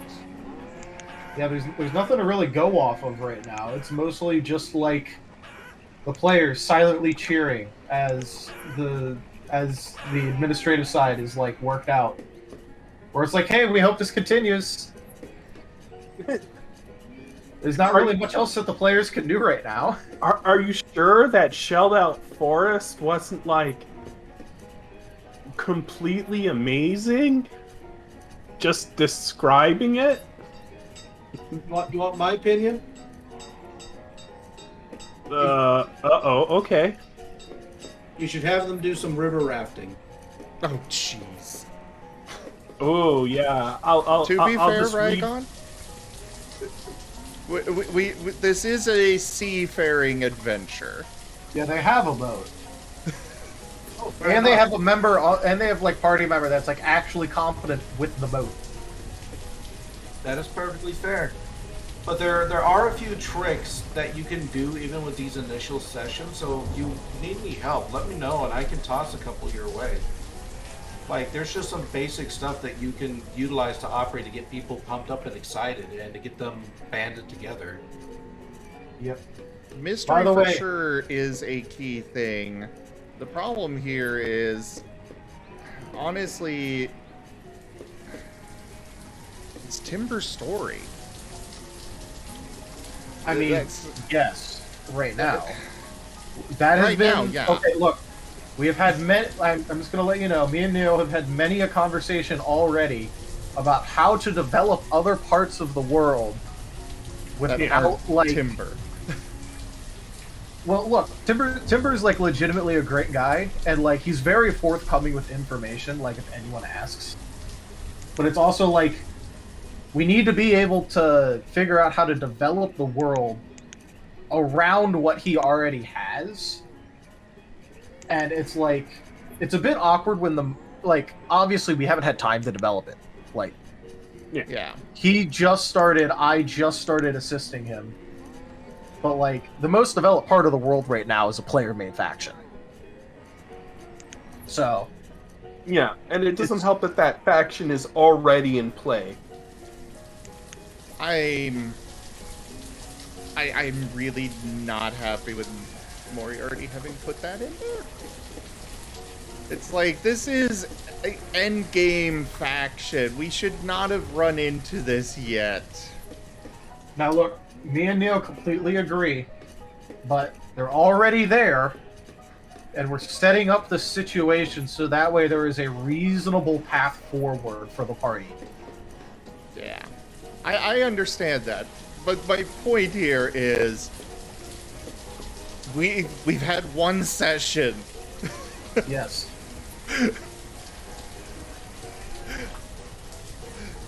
And I don't have people to bounce off of. Like, even you don't come by the stream that often. It is on more often than the rest of them. Far more often. But even you are only partially here most of the time. So it's not like I could... In the chat or on voice and such.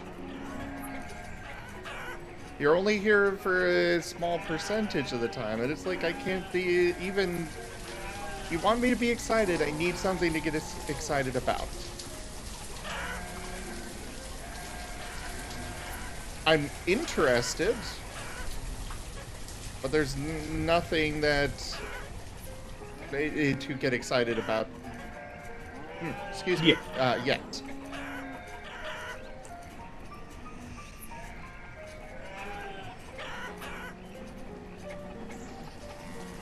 I am loving it. Like, what Rygon is doing is that he's built this world with a lot of mystery, and so it's like we've got a lot of things to question and be like, what is this? What is going on here? Things that we are interested in. Are we humans or are we Pokemon? Exactly. The problem that I know this is not your fault, but it's also something that you clearly need to realize that it's not your fault, but it's also something that can't really be helped right now. Is the only thing that we've got to wonder about is the Wolven, and the only person that cares about the Wolven is Timber. Yeah. Well, I just want to point it out to this, Neo, because I know that like I've explained this in a couple different ways, but I think this is the clearest way. It's not your fault, but now it's our problem. Yeah. Yeah. And since it's our problem, it's our responsibility to like actually work through this. So. And I apologize. That's why I'm constantly poking you about like, hey, here's an update on this. Another thing, you can't really compare the two campaigns together. Yours is going to have advantages and disadvantages that mine does not. For example, the characters that you are working with are established. They have histories. They have relationships. Those are the kind of things that you can poke and prod out that I can't. So I can't make my players excited to, like, say, meet an old mentor or an old friend, because, quite frankly, that just doesn't exist. Yep. Which also, not to spoil anything, and no one gets any actual, like information on this. But Neo, we definitely need to rework a certain thing because of a certain bit of information that I got that completely changes the character impact of one of the ideas we had planned. Yeah. So we have to literally scrap that and rework that because it has way too big of an impact on a character right away with no warning that I didn't know about until I just found out about it last night and you were asleep. Are you referring to Tanya playing a wizard when she wanted to be a cleric? Not particularly. I was talking about something else. But also, I don't want to give any more context because, you know. Fair enough. But it's mostly just because I have Neo right here in voice and he has to listen to me. He's held captive. I get to bring it up, and he can't go, oh, I didn't see your message, sorry. Oh, speaking of Tanya. Praise the sub. Tanya Sapien just resubscribed for 23 months. Beep boop. Hello there, Tanya. We're discussing the sun. We're discussing Ascent to Ascend, and Aris. Joke. I can't. I would need more context there, on that front, to possibly give you an answer. Well, before we go on too far, I gotta be heading on out. So, is there any last questions anybody has? Are you fine with receiving notes in the form of a Google Doc link? Yeah, I'm fine with that. Alright, cool. That's all for me. Sounds good. Alright, I will catch you all later. Ragon? What's up? Why are you such an amazing friend? Trial and error. That's a safe answer. That is a very safe answer. No, damn it! I was sitting at the computer too long to type that out, and now I burnt my grilled cheese. You all as well. I'll be back on in about 10 hours, so catch you all later. Alright, see ya. See ya. Bye, Rygon. I was sitting at the computer too long to type that, and now I burnt my grilled cheese. Damn it, Neon! How could you do that to her grilled cheese?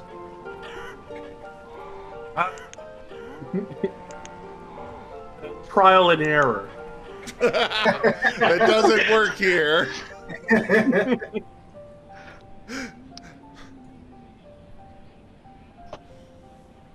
But the main thing we're discussing right now, Tanya, to bring you up to speed, is Neon made a comment last night along the lines of, I wish Zim were excited about Ascent to Ascend like he is for the Pokeball game. And I'm like, dude, we have had one goddamn session.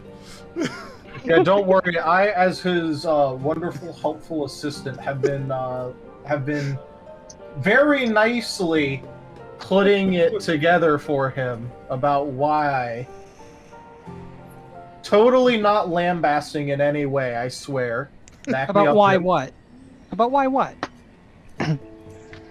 Oh, about why it's not reasonable to expect that people that have had one session and have gotten partially through the first adventure would have anything to talk about. There's literally nothing to talk about. It's mostly just all the players cheering on the administrative side, going, hey, figure it out, we know you're new. We're just happy to have the game again and to revisit our characters that we enjoyed playing. But we can't do anything with it yet. I just want to make a note of this. And this is also in case anyone else that's in this game is listening in. If you want to discuss like actual backstory stuff, because me and Neo kind of have spotty information on a lot of stuff. If you want to discuss literally anything backstory related, just like message me, because I'm acting as Neo's assistant. So. Well, there actually was. Oh, go on. I was just gonna say I will happily like bring the help you storyboard and then bring this stuff up to him. One detail that I did notice Neon is slightly off on, it's pertaining to the backstory and everything, is that yes, Rose's dad is replacing the unseen servant. However, he was giving Rose's dad dialogue, or at least he was about to before things got in the way. Previously, with Moriarty, it was that her dad is still just a shade, just a ghost that kind of blindly follows orders, and it's the closer that she's able to pull him to this plane, the more that his intelligence comes back. Otherwise, he's just kind of there and existing. It's just a shade, just a pale shadow. Woo, this is why I wanted to bring this up.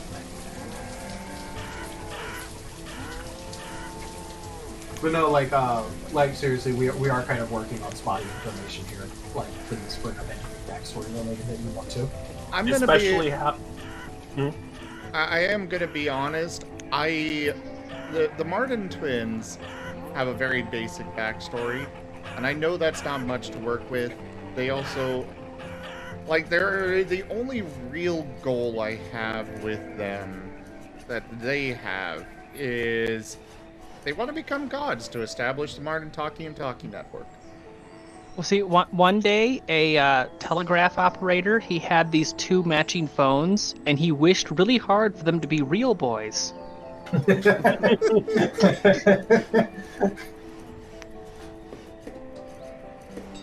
No, but, I mean, okay, look, Zim, just to let you know, that is already, enough that if you're willing to work with us on it, that we can do some good storyboarding over that. Oh yeah, I am all for, if you guys have ideas, send them to me. Yeah, because one thing I just want to bring up, literally first couple seconds after you mentioned that, is that by that you have just told me that the twins have an extreme sense of community and are willing to put themselves through hardship in order to better their civilization. Oh yeah. So that's already a fair amount of character and plot hook that we can expand upon. Yeah, it's basic. It's definitely it is very far from what you got from Timber. Look, I'm still trying to sift through the sort of stuff that Timber's telling me. Oh, Timber. I have only just now, very recently, found out the actual extent of the, I guess, positional chain of command that he has passed through to get where he is right now. Like, I just found out that he apparently jumped entire organizations. Part of the problem is that I'm pretty sure most of it is still stuff he's working on. Oh, no. Yeah. Well, I mean, I know he's still doing it in active development, because every single time he's mentioned the development of it, it's been in present tense, so... Yeah. Not to mention he's still getting art, still getting new stuff. So... Yeah, it's definitely still in active development. But, I mean, I literally just found out last night. Because, like, you know, I'm just been, like, trying to establish the, like, the rules and the feel of the Woven faction. That way I can, like, properly advise Neo in, like, how it works. Where it's just, like... I just found out that apparently Timber went from being a member of the Kriegsmarine to then being effectively requisitioned by the church and becoming an enforcer of the church, which means right now he's not actually a part of the army or the navy. He's a member of the church as an enforcer. So, like, so just found that out. So is it Neon Ivic or is it Neo Nivik? Neonivik, technically, but I don't mind how people pronounce my name. His name is very ambiguous on where it's broken up, so... And is it Wingardium Leviosa or Wingardium Leviosa? It's obviously Wingardium Leviosa.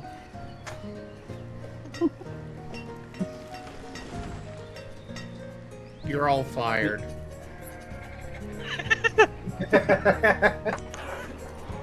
Hey, look, I didn't open up the door to that. No. I just walked through. No, you're fired.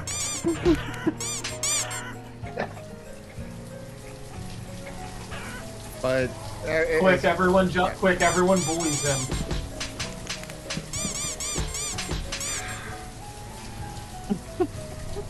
As I was going to say, This is now the bullies in channel.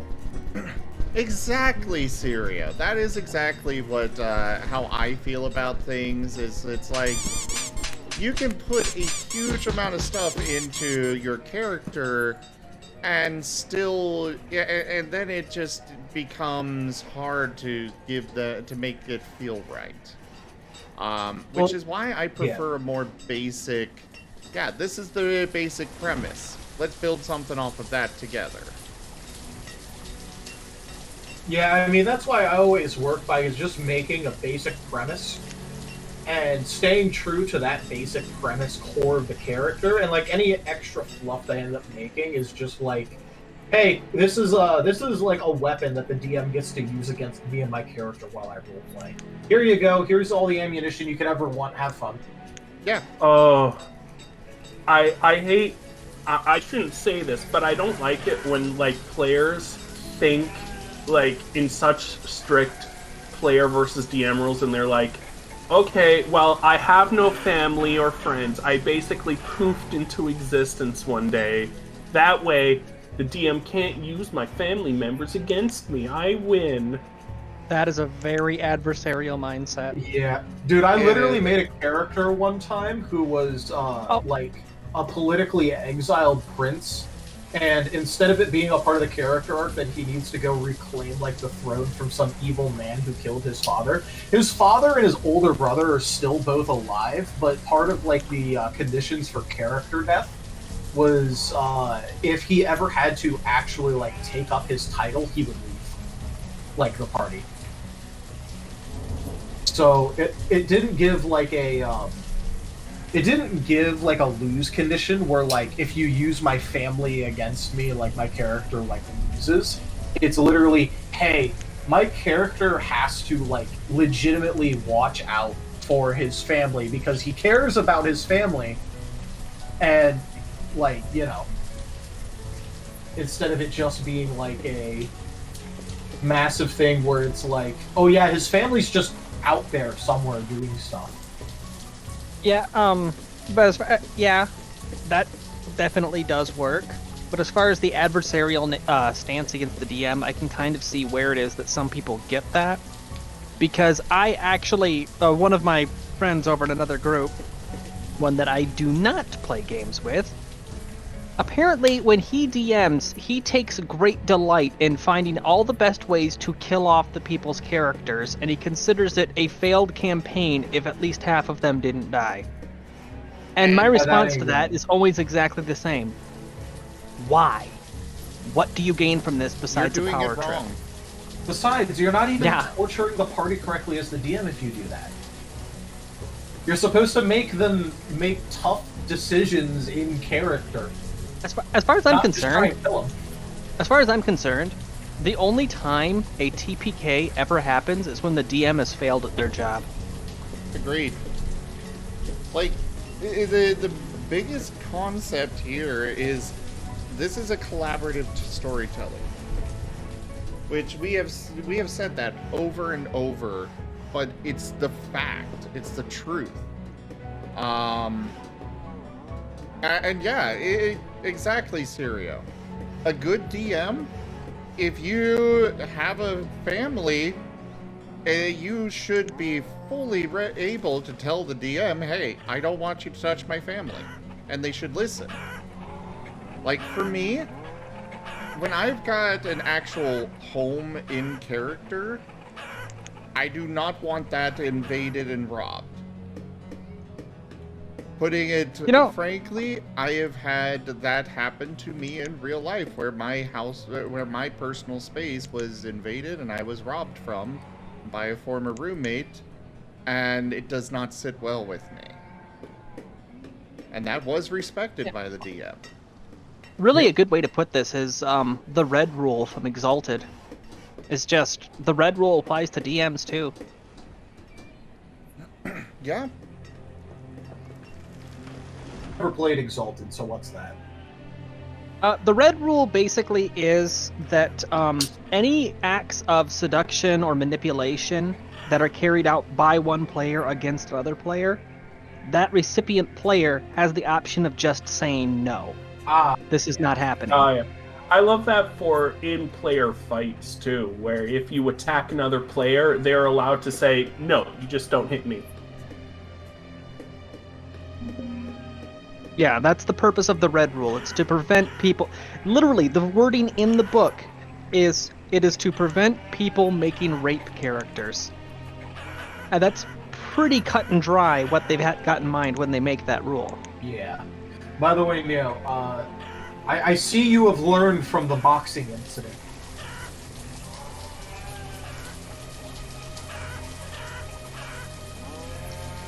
Boxing incident? Yeah, the one in that one Call of Cthulhu game. The boxing incident. Oh, God. I see you have learned. Oh, God, that... Do you mind if I share the boxing incident? Yeah. Go ahead. I do actually have something I'd like to bring up afterwards.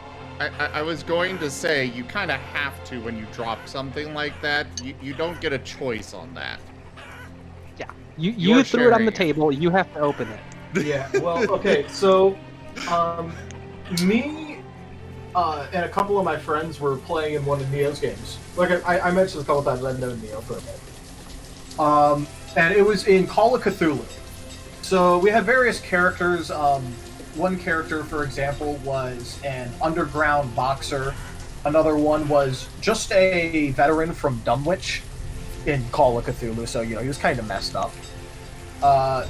There was a judge who was, like, extremely corrupt, and then there was my character who was, like, the timepiece where real quick. I was, like... One sec, sorry. Yep. Black Silver Fox, a TPK never happens with a good DM. Like, there should absolutely be consequences for stupid decisions on the side of the players. However, the DM is in control of the world at all times. they decide whether that is a lethal encounter or if there's just some far-reaching complication that comes of it. Yeah. The DM makes that decision. Like, the DM could easily rule that, like, as a part of one of, like, the random favors that the party collected with important people around the world, like, they just resurrect them. A perfect thing to reference here. God damn it! I said go ahead. A perfect thing to reference here is God damn it! Now I lost it. I kept sitting there patiently waiting for other people. I'm sorry. Do you want me to continue masked rolls. Yes. The importance of the DM not revealing what they actually rolled, because sometimes you need to fudge it in order to keep from instantly killing one of the characters. Yeah. But yeah, so just to continue on with the boxing incident, and then there was I was the final player, and I sort of like had like the backstory tie-in, where my character was like a low-level like mob member, like middle manager type, where like he had his own little sector that he managed, but he wasn't like a big shot or anything. So basically, what ended up happening is partway through an adventure, one of the skills that I had in the background for my mob boss character was that he was experienced at least a little bit in bare knuckle boxing. And so at one point, while we had downtime, me and the person playing like the underground boxer decided that we wanted to have a spar. Specifically a spar. We just wanted to, like, you know, have a little bit of fun, rough each other up, and call it good. We get one roll into it. He massively outrolls me. And it basically got ruled that because Call of Cthulhu has no rules for non-lethal damage, that I just got killed. Oh my fucking god. Actually, that's another one that actually I find it coming into play in a lot of lightning blaze. When you have things that are really roleplay heavy, is being able to voluntarily do minimum damage or no damage at all on certain attacks. If you don't want to kill the person, you can pull punches. There are some DMs that are like, no, you have to roll the dice. You might kill them. It's like, but that takes all the roleplay out of it. It takes all the immersion that's kind out of of what it. happened, but Neo learned. Yeah, and Neo learned from the experience. I think in my head, it was like, it's a boxing match, you're going all out. Like, you're not going to know you're going to kill them in advance, was in my head. Yeah, well, specifically, I think you forgot that it was a spar, and then you went, well, the system doesn't have non-lethal damage. Yeah, I keep forgetting what sparring is. That's oddly a pattern with me. Oh, okay. Like me forgetting that Kerr doesn't live with Zim. So, does this mean that the ship shouldn't be robbed? No, just not his room on the ship. Got it. No. Also, you're not the only one who's pink now. It's a little complicated, but on that front, but you know. I think I'm okay with it now. At the time, it was short. It wasn't that long after, and I had multiple people steal from me and stuff. So, but nowadays, I think I'm okay with it. As far as that goes, it's one thing if the like if I can do something about it, by all means, bring it on. Okay, so boarding actions are fine, but clandestine stealing in the middle of the night. That's fine as well if I can track them down and punish them. All right. So long as player agency remains. Yeah, okay. The particular thing that kind of set off for me there was actually This was some eldritch abomination creature that we never wound up killing because we outright could not kill him. And he wound up invading our home, and we wound up having to run away from it. Which just... I can see that being the setup for the beginning of a campaign, but if that's like a side thing that has no further consequence, that's kind of bullshit. It was basically Jason Voorhees. Yeah, if you want, if you have a situation like that, a situation like that is begging for a follow-up. So only do a situation like that if you intend for the players to later come back at a higher level and kick its ass. Yeah, that I would be okay with. If it starts out with, like, you know, just some eldritch abomination going, you can't kill me in a way that matters, it gives the party a reason to go, okay, well, watch this then. Yeah, watch me. In this case, we faced off against them multiple times, and nothing we did could ever kill it. And even in the epilogue, the DM outright said, yeah, there was no way that you could kill him. Yeah, I mean, this actually reminds me of something that, like, killed a campaign, like, super fast that I was playing. This was, like, in 3.5. So... Oh, carry on. Yeah, I was just gonna say, like, I started with something that was, like, important to my character. DM immediately had it stolen off of my character by a pickpocket, like, literally in the first session. I tried to chase down the said thief. The thief started going into the sewers. I went down into the sewers and was immediately accosted by giant rats that somehow the thief was not accosted by, so the thief escaped. Oh my... So basically, the DM didn't like that you had that thing, so they only pretended to be okay with you having that thing, and then immediately used plot contrivances to take it away from you. Yeah.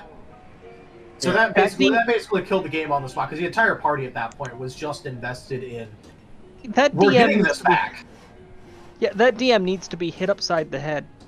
What if I told you that that's not even nearly the worst thing that DM has done plot-wise? I would believe you because I have heard horror stories of far worse. What about King Arthur finding Excalibur literally the day before we went into the area, him fighting us dropping a flying castle from the sky onto King Arthur, finally killing him, digging back up the fallen castle so we can confirm his body was dead, only for Merlin to revive him the next day. I don't know what campaign you were in, but that sounds pretty fucked up. Yeah, it's because it was. We still make fun of him for King Arthur to this day. He literally just showed up with Excalibur that he got the day before by the admittance of the DM. Challenged my character to a duel. My character was like all honorable type, so he agreed to the duel. And then his army attacked me. That's not a duel. During the middle of the duel. Yes, but that's not an honor duel. There was another campaign where like we were playing as gods because we were like doing like a domain game where like we were playing like the great game and we had to like oppose other gods. At one point, I got into I did a challenge duel to a god. He accepted, and he literally just started summoning followers into the middle of the duel. That's not how that works. I know. So we make fun of him for duels in King Arthur to this day. Okay, I literally run a god character in another server, and she would never do that in a duel because that's not what a duel is. I know. Well, I got told, oh, you accepted a godly duel, which is different. There's different. No, a godly duel means that the honor means even more. It means that it should be as binding as a fate contract. No, a godly duel means you cheat. Yeah, I mean, literally, he summoned in a shit ton of wizards that all sacrificed themselves to power, like, a single spell that also made him completely invulnerable to all damage and also did, like, 1,000 damage a turn if it hit. I got this cool sword that does like infinity +3 damage. Infinity +3, yeah. It's like if me and Zim were in a godly duel and both of us came in there with swords, I'm allowed to have Taldarius come in and shoot him with a gun. Just no, okay, because and here comes Taldarius from the top rope. He has a Glock. No, because I fire you.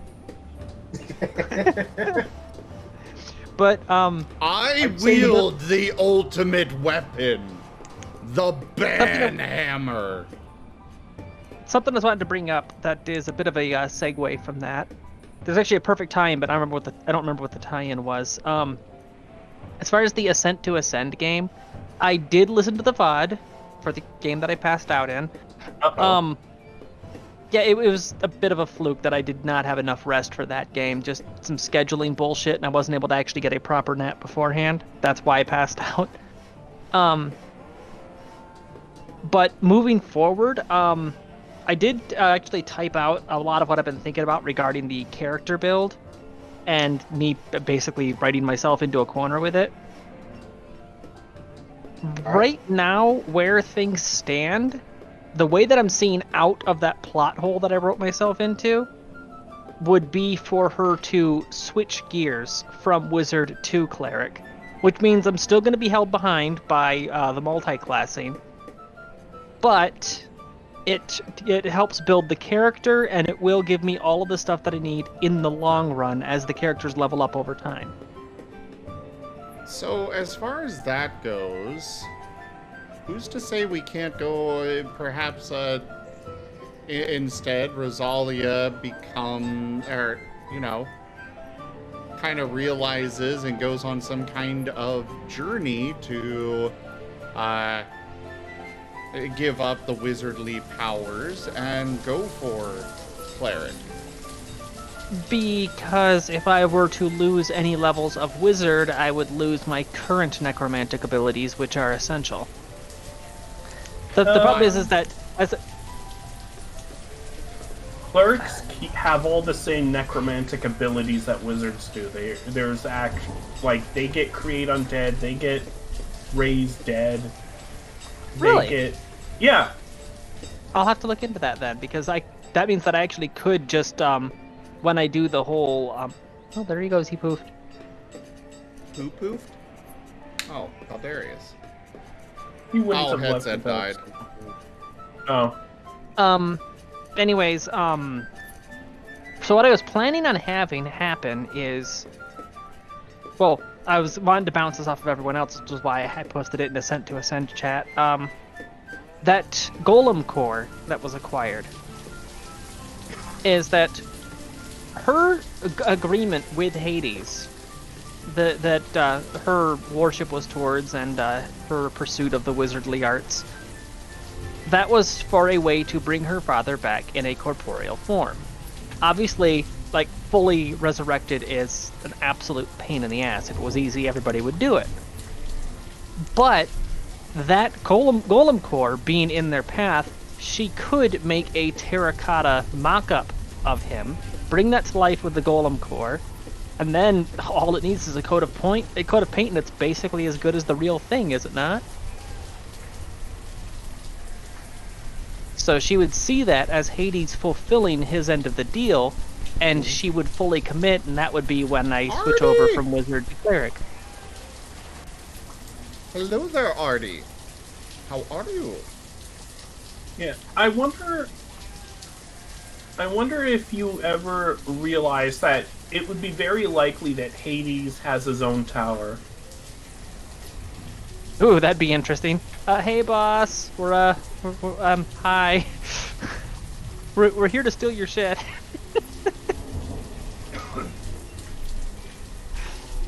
I mean, what boon would... Go ahead. Well, I mean, what boon would he have to give you?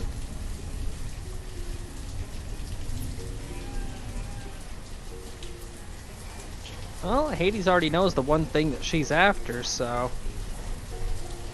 See, Neon? This is what we need!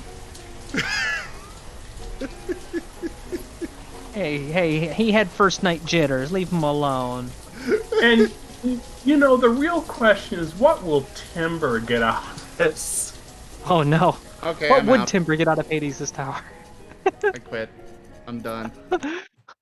I want to die in the name of the Empress. Done. Just drops dead on the spot.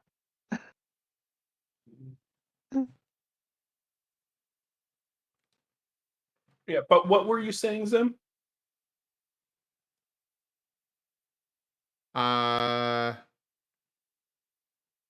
What chat do you want access to, Taldarius? Also, I actually really need to go get food. I have not properly eaten yet today. And well, I have been going for 14 hours. Holy crap, I just noticed the timer on the stream. God, fuck. Zim, go and get food, you annoying pain in the ass. Just Go and get food, go sustenance. and get sleep. Jesus Christ. Do not oversleep Guild Tales again. Maybe. No promises. Them.